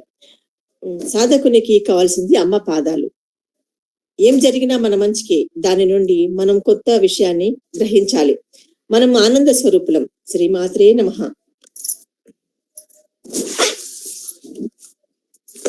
శ్రీమాత్రే నమః. ఈ జగత్తుకు మాతాపితలు అయిన పార్వతీ పరమేశ్వరులు ప్రతి వారి హృదయంలో సింహాసనం అధిష్ఠించి పాలిస్తున్నారు. వారికి నమస్కరిస్తూ శ్లోకాలకు వివరణ ఇస్తున్నాను. ఈ శ్లోకం సామరస్య పరాయణ సమన్వయం గురించి వివరిస్తుంది. శరీరత్వం శంభో శశిభిహిరవక్షోరుహయుగం తవాత్మానం మన్యే భగవతి నవాత్మానమనఘం అతశేషశేషీత్యయముభయ సాధారణతయా స్థితః సంబంధో వాం సమరస పరానంద పరయో. ఇందులో అమ్మవారిని భగవతి అని సంబోధిస్తున్నారు. జీవుల యొక్క ఉత్పత్తి, వినాశనం, రాకడా పోకడా, విద్య అవిద్య అనే 6 లక్షణాలు ఉన్న అమ్మనే భగవతి. అమ్మ భగవతి. ఆనంద భైరవుడైన శివునకు నీవు శరీరము. వ్యక్తమయ్యేది శరీరమైతే అవ్యక్తమయ్యేది ఆత్మ. దేవి, నీవు శివునకు సూర్యచంద్రుల స్తనముల జంటగా గల శరీరం అవుతున్నావు. ముల్లోకాలను మొత్తం కలిపినటువంటి శరీరం శివుడు. అమ్మ శరీరం మనల్ని పోషించే 2 అమృత కలశాలు అవుతున్నాయి. అవి సూర్యుడు, చంద్రుడు. సూర్యుడి కిరణాల నుండి వెలువడుతున్న మధువుని దేవతలు, పితృదేవతలు ఆస్వాదిస్తున్నారు. మన జీవనం సూర్యోదయంతోనే మొదలవుతుంది. చంద్రుడి ద్వారా వచ్చే ఔషధాలలో అమ్మ శక్తి నిబిడీకృతమై ఉంది. విశ్వం మొత్తంలోని ప్రతి ప్రాణిని అమ్మ శక్తే పోషిస్తుంది. ఆనంద భైరవుడైన శివుణ్ణి కౌలులు నవాత్మకుడు అని అంటారు. అమ్మని నవాత్మిక అని అంటారు. నవవ్యూహాత్మకుడైన నవాత్ముడు అయ్యాడు. ఆ నవవ్యూహాలు కాలవ్యూహము, కులవ్యూహము, నామవ్యూహము, జ్ఞానవ్యూహము, చిత్తవ్యూహము, నాదవ్యూహము, బిందు వ్యూహము, కళావ్యూహము, జీవవ్యూహము అని 9. మహాభైరవి పర అని పిలువబడే భగవతి అని, నవాత్మిక అని కామకళా విద్యలో చెప్పబడింది. శ్రీచక్రంలో వామాదులు అనగా వామ, జ్యేష్ఠ, రౌద్ర, అంబిక అనే 4 శక్తులు అధోముఖంగా ఉండే శివచక్రాలుగా చతుర్యోని స్వరూపులై ఉంటారు. అలాగే శ్రీచక్రంలోని ఊర్ధ్వముఖంగా ఇచ్ఛ, క్రియ, జ్ఞాన, శాంత, పర అనే శక్తి చక్రములు శక్తియోని స్వరూపులుగా ఉంటారు. ఈ శ్రీచక్రం గురించి మొన్న ప్రవీణ గారు చాలా అద్భుతంగా వివరించారు. ఈ శక్తులు మొత్తం నవవ్యూహాత్మికాలు కాబట్టి భగవతి నవాత్మిక. నవచక్రాత్మకమైన శ్రీచక్రం పార్వతీ పరమేశ్వరుల శరీరం. అమ్మను పంచకృత్య పరాయణ అని కూడా అంటారు. విశ్వంలో జరిగే 5 పంచకృత్యాలు అంటే సృష్టి, స్థితి, సంహారం, అనుగ్రహం, తిరోధానం. ఈ సృష్టి స్థితి అమ్మ పని. ఇక్కడ అయ్య సహకారం అవ్యక్తం. సంహారం అంటే ప్రళయం. ఇక్కడ అయ్య లయం చేస్తూ వ్యక్తం అవుతుంటే అమ్మ శక్తి అవ్యక్తం. లలితా సహస్రనామంలో అమ్మవారి నామం వ్యక్తావ్యక్త స్వరూపిణి అని కూడా అంటారు. తిరోధానం అంటే కనపడకుండా చేయడం, మోహపరచడం. చీకటి పడగానే సూర్యుడు కనపడడు, కానీ అవ్యక్తంగా ఉంటాడు. అనుగ్రహంలో అమ్మకి అయ్యకి సమప్రాధాన్యం ఉంది. మోక్షం ప్రసాదించడంలో ఇద్దరి సహకారం కూడా ఉంటుంది. దేవి శివునకు శరీరం, శివుడు దేవికి శరీరం. సృష్టి కార్యం జరిగేటప్పుడు ఆనంద భైరవుడికి చిత్ స్వరూపం అయిన ఆనంద భైరవి సృష్టింపచేసే శక్తి అవుతుంది. శక్తి లేనిదే శివుడు సృష్టి కార్యం చేయలేడు. ఇక్కడ ఆనంద భైరవి శేషి అవుతుంది, భైరవుడు శేషము అవుతాడు. శేషి అంటే ఆశ్రయం, శేషము అంటే ఆశ్రయించేది అని అర్థం. సర్వ జగత్తులకు సంహార కార్యం జరిగేటప్పుడు దేవికి అనగా ప్రకృతికి తన్మాత్రావస్థితి ఏర్పడుతుంది. అప్పుడు భైరవి భైరవుని శరీరంలో అంతర్భావం చెందుతుంది. ఇప్పుడు శివుడు శేషి, దేవి శేషము అవుతారు. శేషి శేష సంబంధం ఉభయ సాధారణమని, అర్ధనారీశ్వర సంబంధమని శంకరులు వివరించారు. అర్ధనారీశ్వర రూపం అంటే జ్ఞానం, శక్తి సమపాలనలో ఉండడం. పార్వతీ పరమేశ్వరులు ఒకటే. దీనికి ఉదాహరణ శబ్దం, అర్థం ఎలా వేరువేరు కావో అలా పార్వతీ పరమేశ్వరులు కూడా అర్ధనారీశ్వర రూపం అని శంకరులు మనకు ఈ శ్లోకంలో అర్థంగా వివరించారు. శరీరం అంతా జ్ఞానం నిండి ఉంది, దానికి రూపం ఉంది. రూపంతో పాటు శక్తి కూడా ఉంది. జ్ఞానం, శక్తి 2 విడదీయలేనివి. దర్శించాలి, అనుభవించాలి, రుచి చూడాలి. శివశక్తి అభేదం. జ్ఞానం, శక్తి సమానంగా ఉంటేనే జీవుడు ఆనందంగా ఉంటాడు. ధ్యానంతో మనలో ఉన్న జ్ఞానాన్ని, శక్తిని ఆశ్రయించి మన జీవితాన్ని ఆనందంగా గడుపుదాం. సౌరమండలం నుండి మనలో ఉన్న మూలాధార చక్రం వరకు జ్ఞానం, శక్తి 2 కావాలి. శివుడు శక్తి స్వభావ సిద్ధంగా ఎలా విరజిల్లుతున్నారో అలా పుష్పంలో గంధం, చంద్రునిలో వెన్నెల, సూర్యునిలో తేజం నిక్షిప్తమై స్వభావ సిద్ధంగా విరాజిల్లుతున్నాయి. సమరస పరానంద పరయోహో అంటే ఆనందంలో ఇద్దరిదిని సమమైన అనుభవం. ఏ రకములు లేని, మాలిన్యం లేని ఆనందం. ఇద్దరు కూడా జననీ జనకులు, జగత్తునంతా కనిపెట్టుకుని ఉంటున్నారు. ఆ కరుణయే అంతటా వ్యాపించి ఉంది. ఫ్రెండ్స్, మనం కూడా శేషి శేష సంబంధంతో మన సంసార సాగరంలో వ్యక్తావ్యక్తంగా ఆనందంగా ఉందాం. ఈ ఆనందాన్ని కొనసాగిస్తూ ఇంకో శ్లోకానికి వెళ్దాము.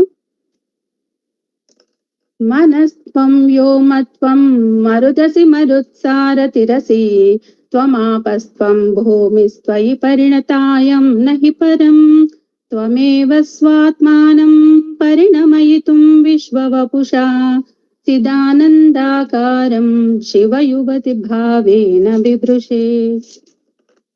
ఈ శ్లోకంలో మనకు శంకరులు మనస్సు, పంచభూతములు అన్ని అమ్మయందే ఐక్యమై ఉన్నాయని చెప్పారు.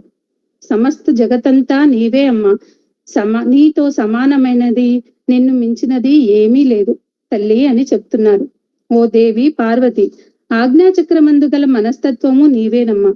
సత్య అసత్య క్లేశభూయిష్టమైన ఈ జగత్తు అంతటికీ కారణమైన ఈ మనస్సు ఉన్నదే, నువ్వెవరు అన్న ప్రశ్న ఉదయించే మనస్సే నీవమ్మా. నిరంతరం ఆ తల్లి మన ఆలోచనలో ఉంటే అప్పుడు అమ్మనే మనస్సు అనే స్థితికి మనం వెళ్తాం. అటువంటి స్థితి జ్ఞానాకాశం అని పిలువబడుతుంది. అంతటా నిండి ఉన్న ఆకాశాన్ని చూడగలుగుతున్నట్లే అందరూ అంతటా అమ్మను దర్శించగలరు. అప్పుడు మన మనస్సు ఆకాశం వల్లే విస్తరించబడుతుంది. అమ్మ పార్వతి, విశుద్ధి చక్రమందు గల ఆకాశతత్వం నీవేనమ్మా. శివులు అనే దంపతుల నుండి వచ్చే వెన్నెల వంటి కాంతిచే మన లోపలి అజ్ఞానం పోయి సాధకులు సంతుష్టులు అవుతారు.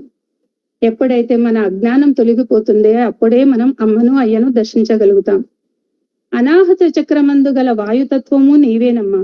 ఇక్కడ స్థిరమైన శివ హంసద్వంద్యము మనలోని దోష గుణాలను సంహరించి మంచి గుణాలు ఉద్భవించేటట్టు చేస్తారు.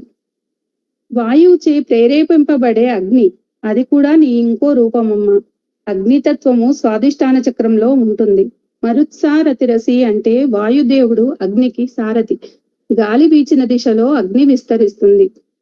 మణిపూరక చక్రమందు ఉన్న జలతత్వము నీవే. ఈ చక్రంలో చీకటి ఉంటుంది. చీకటికి శత్రువై దానిని తొలగించే ప్రకాశమే మన అమ్మ. మూలాధార చక్రమందు ఉన్న పృథ్వీతత్వము నీవే. ఇక్కడ సమయాంబ మహానటేశ్వర నామములతో ఈ జగత్తును సృష్టించే ప్రక్రియలో నవరసానందాన్ని చేకూర్చే లాస్య తాండవ నృత్యాలు చేస్తూ లోకానికి తల్లిదండ్రులుగా ఉన్నారు. నీవే ఇన్ని తత్వములుగా ఉండగా నీవు కానిది ఏముంది తల్లి? దేవి తన స్వరూపాన్ని ప్రపంచ రూపంగా పరిణమింపచేయడానికి చిదానంద స్వరూపమైన ఆనంద భైరవుని రూపాన్ని శివయువతి ధరిస్తుంది. పార్వతికి శివునికి భేదం లేదు అన్న రహస్యాన్ని ఈ శ్లోకంలో శంకరులు చెప్పారు. అమ్మ స్వరూపం రజోగుణం, అయ్య జ్ఞానం సత్వగుణం, ప్రాణం తమోగుణం. సత్వగుణమైన మనస్సుతో, రజోగుణమైన ఉచ్ఛ్వాస నిశ్వాసలతో, తమోగుణమైన శరీరాన్ని కాపాడుకొని అమ్మని ధ్యానిస్తూ ఇంకో శ్లోకంలోకి వెళ్దామా?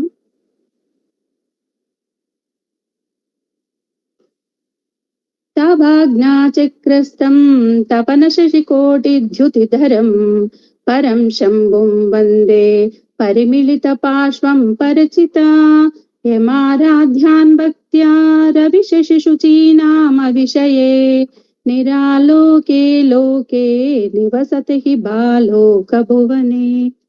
ఈ శ్లోకంలో చిచ్చక్తియు శివుడును మనస్తత్వానికి మూలభూతాలుగా ఆజ్ఞాచక్రంలో ఉన్నారు. ఈ చక్రంలో పరిచిత్ పరుశంభు నామాలతో ఉన్న దంపతులను నిరాకార రూపంలో ధ్యానం చేయాలని శంకరులు వివరించారు. మనస్సు, బుద్ధి, మహత్, అవ్యక్తము అనే 4 తత్వాలు ఆజ్ఞాచక్రములందలివి. ఆజ్ఞాచక్రం అంటే సాధకుని భ్రూమధ్యలో ఉన్న శ్రీచక్రం యొక్క మధ్యన ఉన్న 4 శివచక్రాలు. ఈ ఆజ్ఞాచక్రంలో ఉన్న శంభుడు తపన శేషి కోటి ద్యుతిధరుడు, అంటే కోట్ల కొద్ది సూర్య చంద్ర కాంతులను ధరించినవాడు అని అర్థం. స్వాదిష్టాన చక్రంలోని అగ్నిమండలం, ఆనాహత చక్రమందలి సూర్యమండలం, ఆజ్ఞాచక్రమందలి చంద్రమండలం, ఈ 3 మండలాల నుండి 360 మయూఖాలు ఆధార చక్రం నుండి ఆజ్ఞాచక్రం వరకు సంచరిస్తూ ఉంటాయి. బ్రహ్మకు 4 తలలు ఉంటాయి. అంటే 4 వైపులా ఆలోచించి 360 డిగ్రీ కోణాలతో ఆలోచించి సరి అయిన నిర్ణయాన్ని తీసుకొని ఆనందమైన జీవితాన్ని గడపాలి. చిచ్చక్తితో కూడిన శంభుని భక్తితో పూజించువాడు సూర్య చంద్రాగ్నులకు గోచరం కానిదియు, చూడశక్యము కానిదియు, జనులు లేక ఏకాంతంగా ఉన్నది అయిన చంద్రికామయమైన లోకమునందు అనగా సహస్రారమందు పరశంభుని పరాత్పరుని ఆరాధించిన ఉపాసకుడు అమ్మ సాయుధ్యాన్ని పొందుతాడు. ఏ సాధకుడు భక్తితో శ్రద్ధతో ఉపాసిస్తాడో అతను అమ్మను దర్శించగలడు. అమ్మ అయ్య అంటే శక్తి, జ్ఞానం ప్రతి అణువులో ఉంటుంది. మనిషి రూపంలోనే జ్ఞానం అర్థమవుతుంది. జ్ఞానాన్ని అన్వేషిస్తూ అరషడ్వర్గాలను దాటాలి. జ్ఞానం నిండి ఉన్నప్పుడు ఫలితం మనం ఆలోచించం. దీనినే చంద్రికామయమైన మనస్సు అని అంటాము. తల్లి, నిన్ను భక్తితో ఆరాధించిన సాధకులు కోటి సూర్య చంద్రుల ప్రకాశం గల ఆజ్ఞాచక్రమందు నిన్ను దర్శించగలరు. నిరంతర సాధకుడైన భక్తుడు నీ పాదాలను చేరగలడు. భక్తి అంటే ఎడతెగకుండా మనస్సు పరమాత్మ విషయములందు, నామ జపమందు, మంత్ర జపమందు మనస్సు లగ్నమై ఉండడం. ఇలాంటి భక్తితో ఇంకో శ్లోకంలోని తత్వాన్ని అర్థం చేసుకుందాం.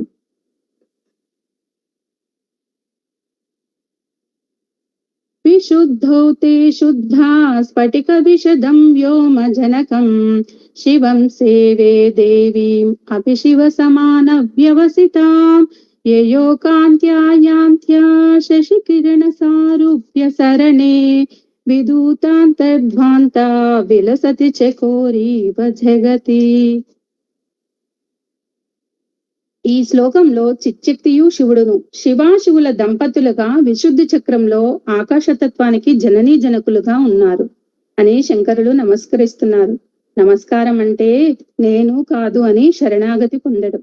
జగన్మాత నీ విశుద్ధి చక్రమందు దోషము లేని స్ఫటికమణి వలె నిర్మలమైన వాడును ఆకాశ ఉత్పత్తి అగుటకు కారణభూతుడైన శివుణ్ణి శివునితో సమానమైన దేవివైన నిన్ను ఉపాసిస్తాను. విశుద్ధి చక్రానికి అధిష్టాన దేవతలు వచిన్యాది దేవతలు. శివాశివులైన మీ నుండి వచ్చే చంద్రకిరణాలతో సాటి వచ్చే వైభవము గల కాంతులతో 3 లోకాలు అనగా మాలోని సత్వ తమో రజోగుణాలలోని అజ్ఞానాంధకారం తొలగినచో ఆడు చకోర పక్షి వలె ఆనందిస్తాము. చంద్రకిరణాలను పానము చేయుటచే చకోర పక్షి సంతోషించిన మనసు కలదైన విధంగా విశుద్ధి చక్రంలో ధ్యానింపబడే శివాశివుల నుండి వచ్చే వెన్నెల వంటి కాంతిచే అజ్ఞానం అనే చీకటి తొలగి సాధకుల మనసులలో ప్రకాశం వస్తుంది. అప్పుడే మనకు అయ్యా అమ్మ దర్శనం కలుగుతుంది.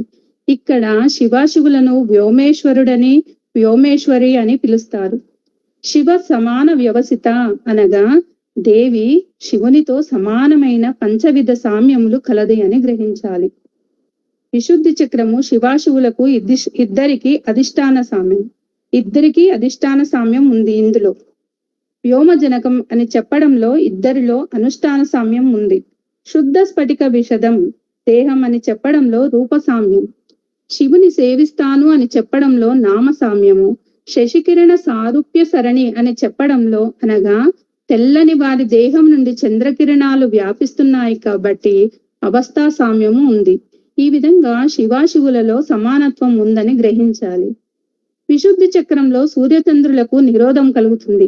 ఇడా పింగళ నాడుల ద్వారా ప్రాణాయామంతో ఉచ్ఛ్వాస నిశ్వాసముల నిరోధమును వ్యోమేశ్వరి వ్యోమేశ్వరుల శరీర కాంతులతో దాటుకొని సాధకులలోని అజ్ఞానాంధకారం తొలగి సత్వ రజో తమో గుణాలు సమానం అవుతాయి. అప్పుడు సాధకుడు ప్రకాశవంతంగా అవుతాడు. ఓ పార్వతి, నిన్ను ఆశ్రయించిన వారు నన్ను అంటే జ్ఞానాన్ని శీఘ్రంగా పొందుతారు. నిత్య జీవితంలో జ్ఞాన సంపాదన చేయగా మన మనస్సు వికసిస్తుంది. అప్పుడు మనం అంతటా అమ్మను దర్శించగలం. నేను అనే భావన తొలగిస్తూ శరణాగతి చేయాలి. మన గురువులు నేర్పిన శరణాగతి తత్వంతో ఆ జగన్మాతను ధ్యానిస్తూ అందరం అమ్మ పాదాలని చేరాలని కోరుకుంటూ శ్రీమాత్రే నమః.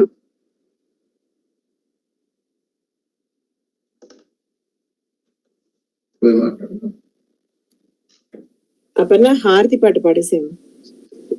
అలాగే మేడం. శ్రీమాత్రే నమః.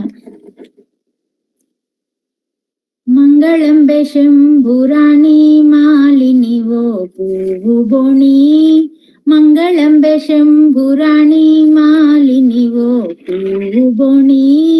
భృంగకుంతల వేణివమ్మ పుత్తడి బంగారు బొమ్మ. భృంగకుంతల వేణివమ్మ పుత్తడి బంగారు బొమ్మ. నిన్నే నమ్మియుంటినమ్మా, నిన్నే నమ్మియుంటినమ్మా, నిన్నే నమ్మియుంటినమ్మా, నిన్నే నమ్మియుంటినమ్మా. నీదు కరుణ నొసగవమ్మా, నిన్నే నమ్మియుంటినమ్మా, నీదు కరుణ నొసగవమ్మా. మంగళం శంభురాణి మాలిని ఓ పువ్వు బోణి. మంగళం శంభురాణి మాలిని ఓ పువ్వు బోణి. మల్లె పూలు తెచ్చి నీకు మగువర పూజింతునమ్మా. మల్లె పూలు తెచ్చి నీకు మగువర పూజింతునమ్మా. ఉల్లమున మరువకమ్మా, ఉల్లమున మరువకమ్మా. ముదిత హృదయ చూడవమ్మా, ఉల్లమున మరువకమ్మా ముదిత హృదయ చూడవమ్మా మంగళంబె శంభురాణి మాలిని ఓ పువ్వు బోణి మంగళంబె శంభురాణి మాలిని ఓ పువ్వు బోణి దోసిలొగ్గియుంటినమ్మా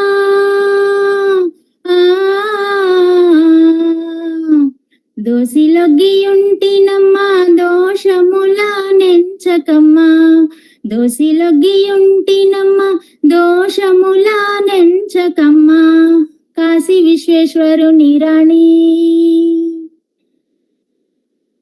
కాశీ విశ్వేశ్వరుని కొమ్మ కాశీ విశ్వేశ్వరుని కొమ్మ కాశీ విశ్వేశ్వరుని కొమ్మ కనికరించ సమయమమ్మా కాశీ విశ్వేశ్వరుని కొమ్మ కనికరించ సమయమమ్మా మంగళంబె శంభురాణి మాలిని ఓ పువ్వు బోణి మంగళంబె శంభురాణి మాలిని ఓ పువ్వు బోణి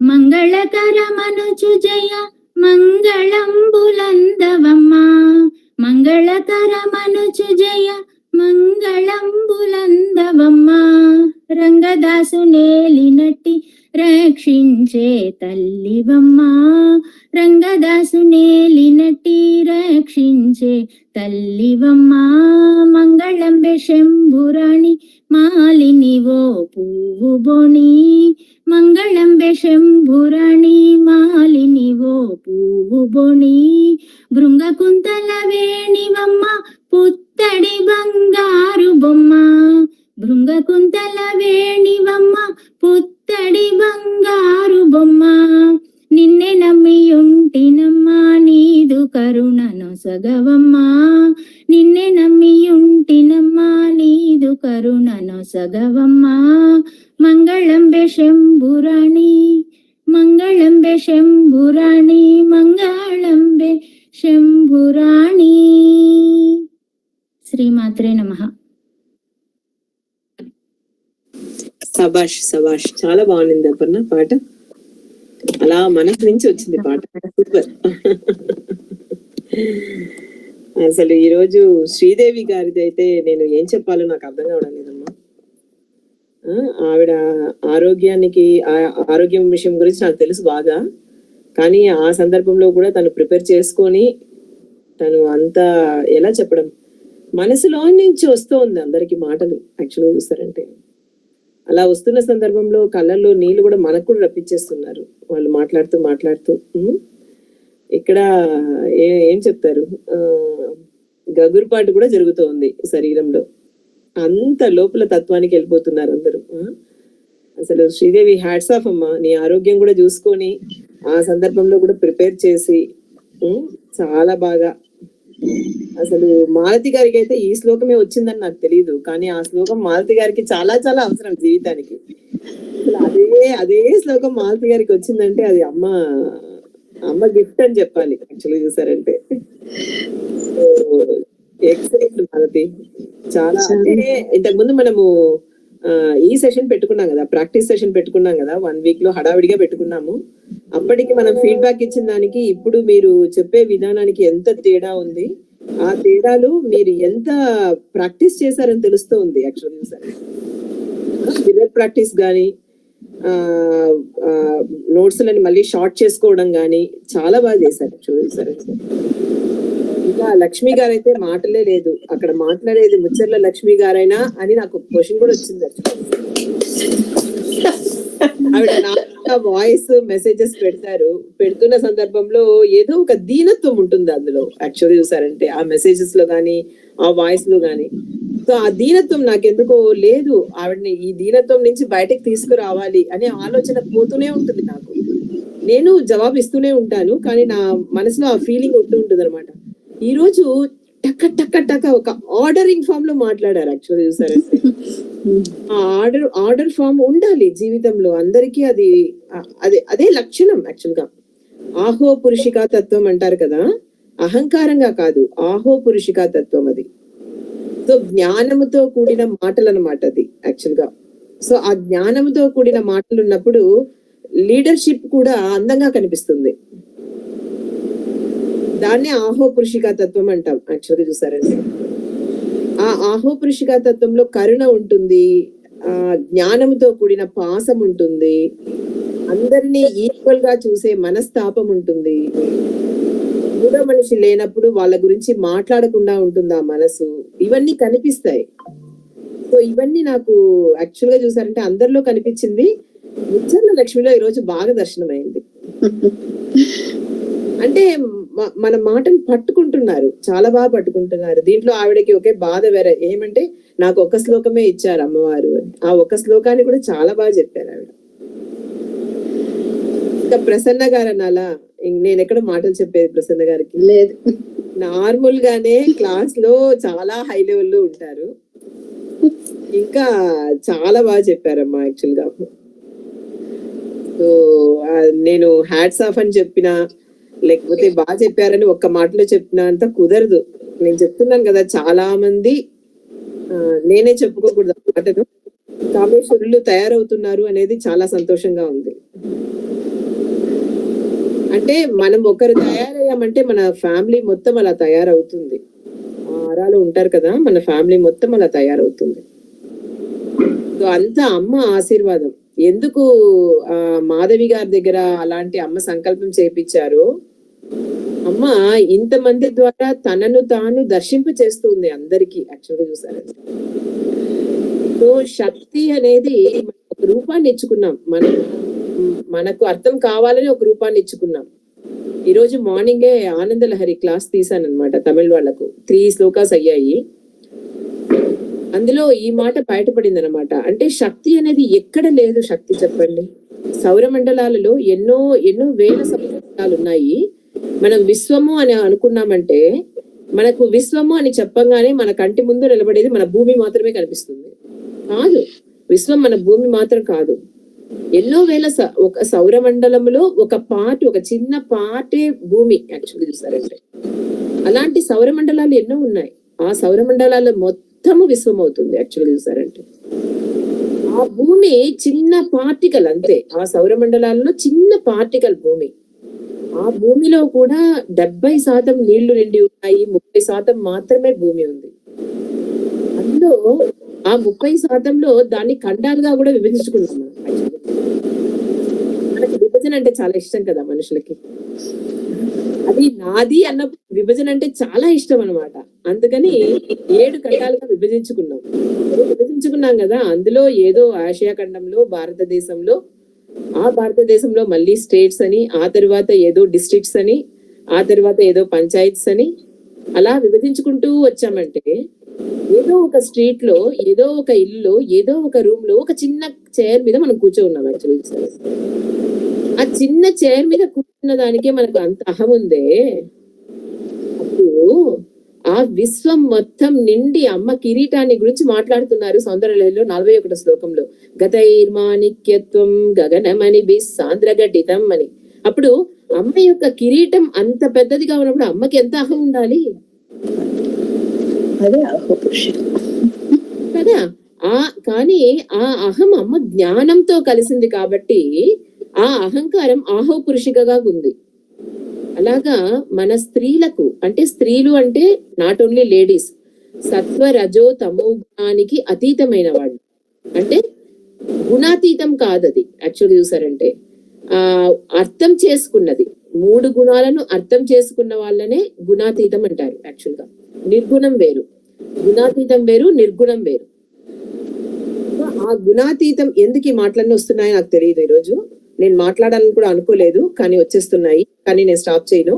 ఓకే, సో ఆ గుణాతీతం ఎవరుంటారు అంటే స్త్రీలు ఉంటారు. అది పురుషుడు కావచ్చు, స్త్రీలు కావచ్చు. ఇవన్నీ ఆనందలహరిలో బయటపడ్డాయి ఈ రోజు మార్నింగ్ యాక్చువల్ చూసారంటే. పురుషుడు అన్నప్పుడు అంటే ఆ పురుష తత్వానికి మనం ఎలా గుర్తించాలి, లో ఉన్న పురుష తత్వం ఎలా గుర్తించాలి అని చూసామంటే, ఒక విషయానికి మనం అడ్జస్ట్ అవ్వం.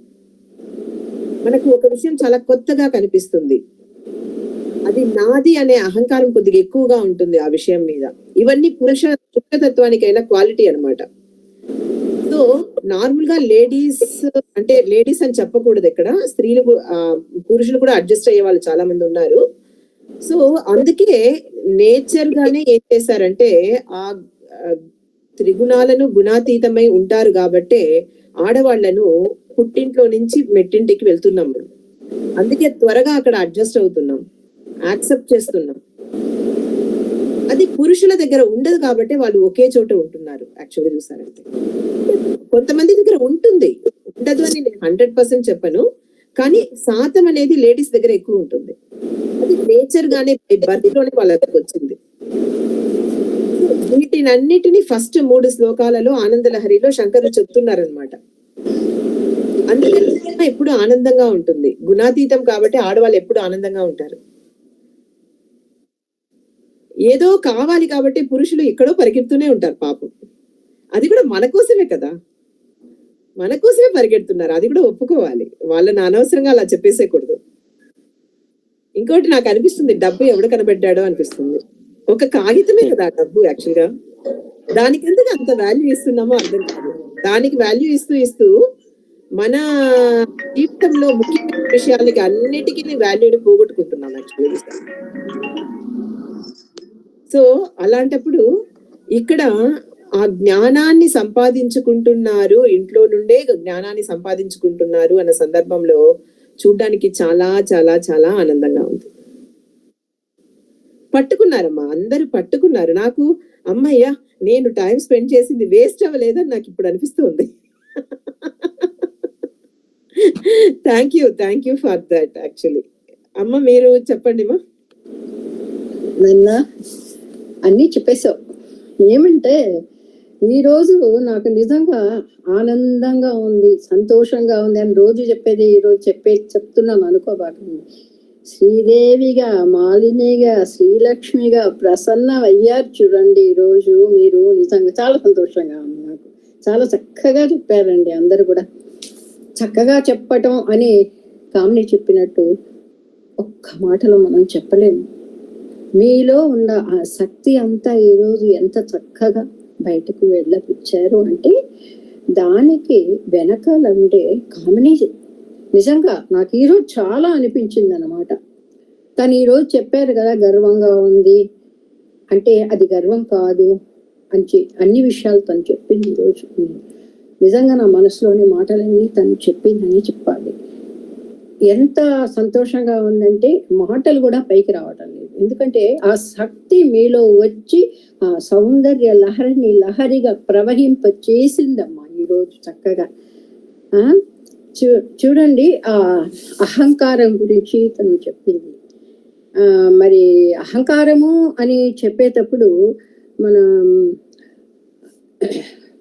వామనుల వారు వచ్చి బలి చక్రవర్తి దగ్గర బుడ్డగా వస్తాడు, బుడ్డోడిగా వచ్చి నాకు 3 అడుగులే కావాలన్నప్పుడు ఆయన ఎంత అహంకారంతో నీకు వరచేలంబులు, మాడలు, ధనములు అని అన్ని అడుగుతారు కదా. అప్పుడు అడిగినప్పుడు అంటే ఏంటి అక్కడ కనిపిస్తా ఉంది, నువ్వు ఇంత వాడిగా నాకు 3 అడుగులు నువ్వు అడుగుతున్నావే, నా దగ్గర ఇన్ని ఉండేటప్పుడు ఇంతగా ఉండేటప్పుడు అనే ఆ అహము అనే కారమని ఆయనలో ఉంది. కానీ ఆయన ఏమయ్యాడు, ఇంతయ్యి వటుడు ఇంతయ్యి అని పెరిగిపోయాడు ఆయన ముందు. ఇంతయ్యి వటుడు ఇంతయ్యి అని పెరిగిపోతూ ఉంటే ఈయనలో ఉండే ఆ అహం అనే ఆ కారము కొద్దిగా కారం కరిగిపోయింది. అహం అంటే ఏంటో అసలు తెలుసుకున్నాడు కదా. కాబట్టి ఇక్కడ ఏం తెలుస్తుంది అంటే మనకు చక్కగా ఈ మనసులో ఉండే భావాలన్నీ ఒక రకంగా మనము క్లాసులో ఏదో చెప్పుకుంటూ పోతాము. మనకు అప్పుడేంతో వస్తుందో ఇప్పుడు చెప్పింది కదా, ఈ రోజు నేను మాట్లాడాలని అనుకోలేదు కానీ ఇవన్నీ వచ్చేస్తా ఉందని కామిని చెప్పాను.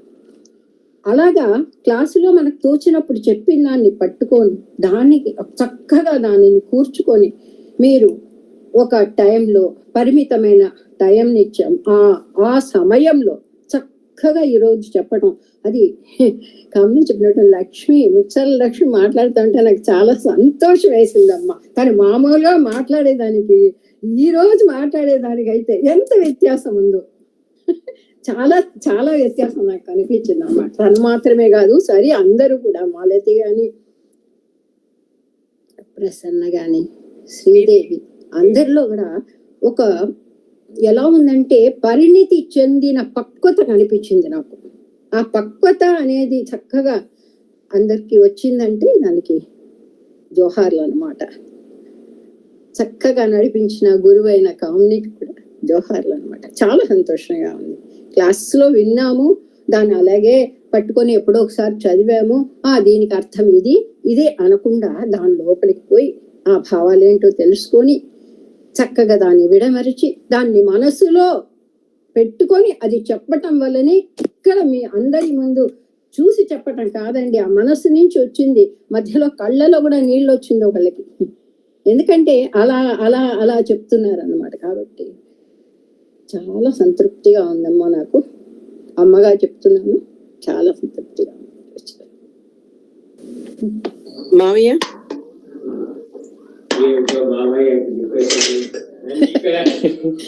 బెలే బాగుందమ్మా. మీరు డిబేట్ కాలేజీలో డిబేట్ చేస్తారేమో విన్నాను, కానీ ఇట్లా డిబేట్ నేను ఫస్ట్ టైం. ఏం ఒక్కరికంటే ఒక్కరి మించిన ఒకరు ఉన్నారు. నాకేం మాటలు రాలేదు కామెడీ చెప్పినట్టు. కానీ మాలతి గారు మాట్లాడినప్పుడు ఒక విన్నాను, హృదయం నుంచి వచ్చింది ఆమె మాటలు, లోపల నుంచి వచ్చింది, ఇంకా పెదం నుంచి రాలేదు. ఆమె మాట్లాడేటప్పుడు విన్నాను కదా, కంట్లో నీళ్ళు వచ్చిందేమో డౌట్ నాకు. కానీ చాలా ఎక్స్ప్రెషన్ మట్టుకు ఎక్సలెంట్గా చెప్పింది. ఆమె లక్ష్మి గారు ఒకటే చెప్పినాడు కూడా. ఇంకొకటి మాలతి గారు చెప్పినప్పుడు ఒకటి విన్నాను. ఆమె చెప్పిన మనసుని చెప్తుంది కదా, అలాంటప్పుడు మా అమ్మ నాకు గుర్తొచ్చింది. ఒక విషయం ఏం చెప్పిందంటే, అమ్మకు ఒకసారి కంప్లీట్ పండ్లు తీయాల్సి వచ్చింది, మొత్తం పండ్లు తీయాల్సి వచ్చింది. అప్పుడు డాక్టర్ వచ్చి ఏం చెప్పినారు, అనస్థీసియా, ఫుల్ అనస్థీసియా వేయాలి అమ్మకి, మొత్తం పళ్ళు తీసి కట్టాలని చెప్పినారు. సో అనస్థీసియా డాక్టర్ వచ్చినప్పుడు డాక్టర్ దగ్గర 2 నిమిషాలు, డాక్టరు 2 నిమిషాలు ఇప్పుడు ఇవ్వద్దని చెప్పి కన్ను మూసుకొని నారాయణ స్మరణం చేసింది. ఓం నమో నారాయణ అని స్మరణ బాగా చేసింది. కన్ను మూసుకుంటారు, మీరు ఇచ్చేయని చెప్పింది. ఏమమ్మా అంటే, మీరు మీ పని కానీ అని చెప్పింది అమ్మ. కన్ను మూసుకున్నారు, మనసులో నారాయణ అనుకుంది. ఇంజక్షన్ వేస్తారు, వాళ్ళు ఏం చేశారో పళ్ళు మొత్తం తీసినారు. ఒక మోస్ట్లీ 3-4 అవర్స్ పైన అయింది. అమ్మ మళ్ళీ జ్ఞానం వచ్చినప్పుడు నారాయణ చెప్తోంది మనసులో. ఈ మాలకి చెప్పడం నాకు అది జ్ఞాపకం వచ్చింది, అమ్మ చెప్పింది నాకు జ్ఞాపకం వచ్చింది. సో మనసులో ఒకసారి నారాయణ అనుకుంటే అది దేహంలో పోతుంది అట్లే. మళ్ళీ ఇది anaesthesia nothing but dead body. మొన్న ఒకటి చెప్పినాడు కదా, చెప్పినాడు permanent sleep is death, temporary death is sleep అని, అట్లా కదా. అలాంటప్పుడు నాకు ఈ జ్ఞాపకం వచ్చింది నాకు. ఎక్సలెంట్ చెప్పినారు మాలతి గారు. మరి లక్ష్మి గారు ఒక శ్లోకం చెప్పినా కూడా ఐశ్వర్యం గురించి చెప్పినారు. ఐశ్వర్యం తిన్న తర్వాత అరగడం, పండుకుంటే నిద్రపోవడం, ఇంకేం కావాలి చెప్పండి దేహంలో? ఏం అవసరం లేదు. అంటే మీరందరూ ఆ స్థితి చెందేసినారు ఎప్పుడో. ఇంకా మీకు చాలా ఏజ్ ఉంది, మిడిల్ ఏజ్ ఉన్నారు కొంతమంది. ఇంత ఒక ఐశ్వర్యం పెట్టుకున్నారు అందరూ. రియల్లీ మీ గురువు గారు కానీ, అమ్మ కానీ, అమ్మ యొక్క ఆశీర్వాదం అందరి దగ్గర ఉంది కాబట్టి చాలా సంతోషంగా ఉంది. ఇక ప్రసన్న గారు చెప్పవసరం లేదు, భక్తితో మునిగిపోయినారు ఆమె.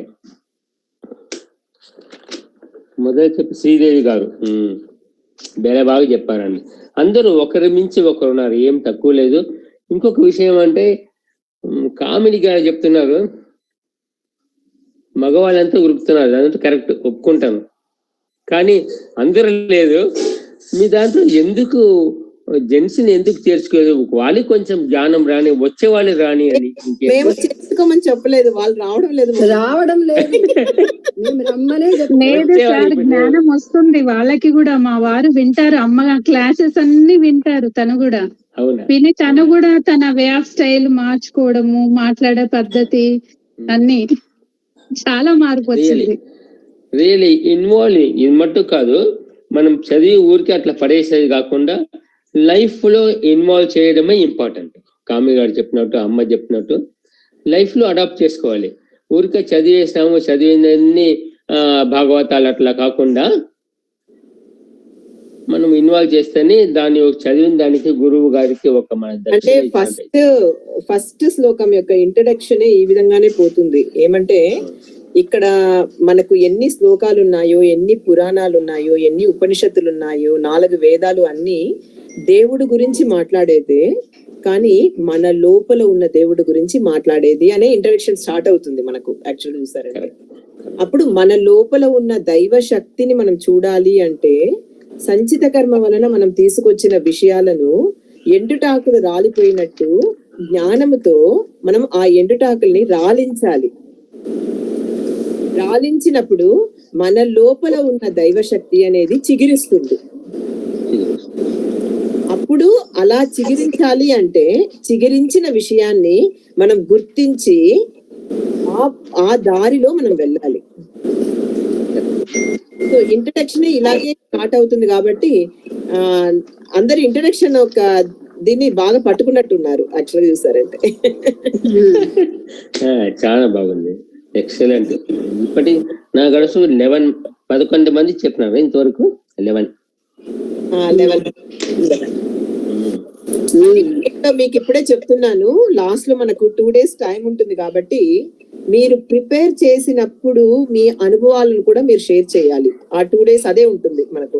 లాస్ట్ 2 days ఫస్ట్ శ్లోకం నుంచి 100 శ్లోకాల వరకు మీరు ఏది ప్రిపేర్ చేశారు, ప్రిపేర్ చేస్తున్నప్పుడు మీకు జీవితంలో జరిగిన అనుభవాలు అది కూడా చెప్పాలి. ఇప్పుడు మనం ఈ ప్రోగ్రామ్ చెయ్యాలని అనౌన్స్ చేసింది దాదాపు 3 నెలల ముందు. మనము శివరాత్రి కంప్లీట్ అవ్వంగానే అనౌన్స్ చేసాం యాక్చువల్గా చూసారంటే వారాహి నవరాత్రులు చేయబోతున్నామని. అప్పటికి నాకైతే ఐడియా లేదు బాబు, ఎప్పుడు ఎలా చేస్తాము, ఎక్కడ ఉంటాను, ఏది ఐడియా లేదు. అలా గో విత్ ద ఫ్లో నేను వెళ్ళిపోతున్నాను. మొన్న ఒక 1 week ముందు పాపం వీళ్ళు గుర్తు చేశారు, ఇంత బాగా జరుగుతూ ఉంది. వాళ్ళు గుర్తు చేసుకోకపోయింటే నేను అసలు మర్చిపోయి ఉంటాను ఈ విషయాన్ని. నేను అంత మతిమరుపు రానిని యాక్చువల్గా. ఓకే, కానీ వాళ్ళు గుర్తు చేసి 1 week లో ఫటాఫటా మీరు ప్రాక్టీస్ పెట్టి ఆ ప్రాక్టీస్ లో ఏమేమి చెయ్యాలని సర్ది చెప్పి ఇప్పుడు ఇంత జరుగుతుందంటే అమ్మ దయ లేకపోతే ఎక్కడ జరుగుతుంది? ఆవిడ డిసైడ్ చేసేసారు, ఈ రోజు ముచ్చర్ల లక్ష్మి నోట్లో ఈ మాట రావాలి, ఈ రోజు మాలతి నోట్లో ఆవిడ డిసైడ్ చేసిన తర్వాత మనం ఎవరు మార్చడానికి చెప్పండి. అందుకని ఆ అనుభవాన్ని మీరు చెప్తున్నప్పుడు అప్పుడే అమ్మను అనుభవించినట్టు అవుతుంది. అందుకని అనుభవాన్ని కూడా నీట్ గా రాసుకొని మిర్రర్ ప్రాక్టీస్ చేయండి. వచ్చి చదవకూడదు, చెప్పాలి. ఇప్పుడు చెప్తున్నారు చూడండి, అలాగే చెప్పాలి. ఎక్సలెంట్ అమ్మా, ఎక్సలెంట్. నేను ఇప్పుడు పాట పెట్టేస్తాను, సౌందర్యలహరి పాట పెట్టేస్తాను. 1 minute Kamini, what is the date, last date ఎప్పుడు? 20th மாமா.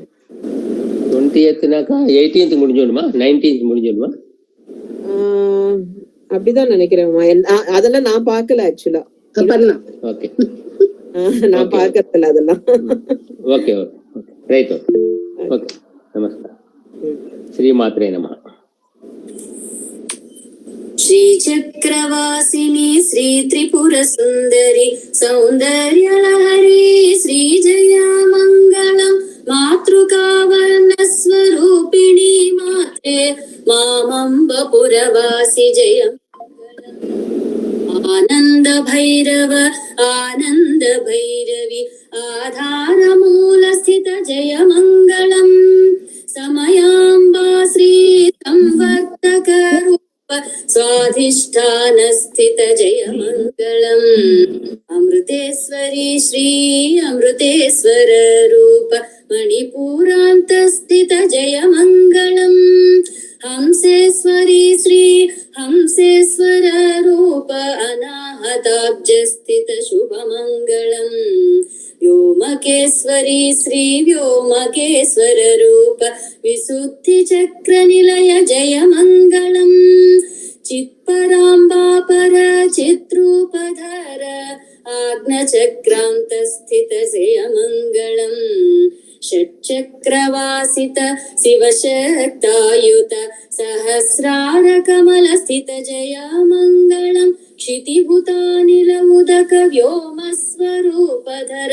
पंचभूतात्मक शुभ मंगलम आद्यन्तरहित श्री आदिशिवशक्त्यैक आनन्दरूप श्री जय मङ्गलम् सर्वजनहितकर साम्ब शिवरूपधर साधुजन वत्सले शुभमङ्गलम् श्रीचक्रवासिनि श्री त्रिपुरसुन्दरि सौन्दर्यलहरी श्री जय मङ्गलम् मातृकावर्णस्वरूपिणी मात्रे मामम्बपुरवासि जय मङ्गलम् नित्यशुभमङ्गलम् जय मङ्गलम् नित्यशुभमङ्गलम्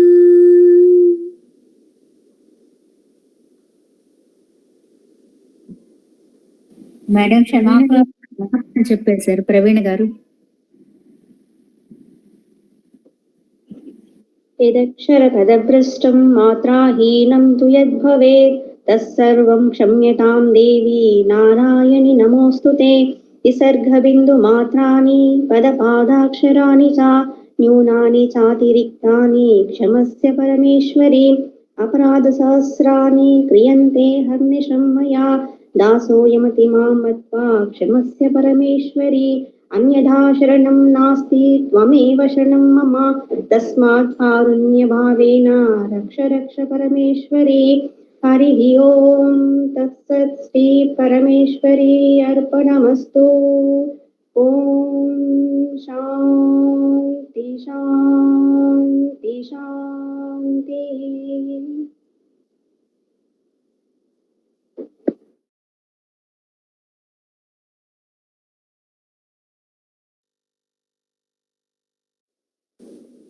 కట్ అయిపోండి నిదానం.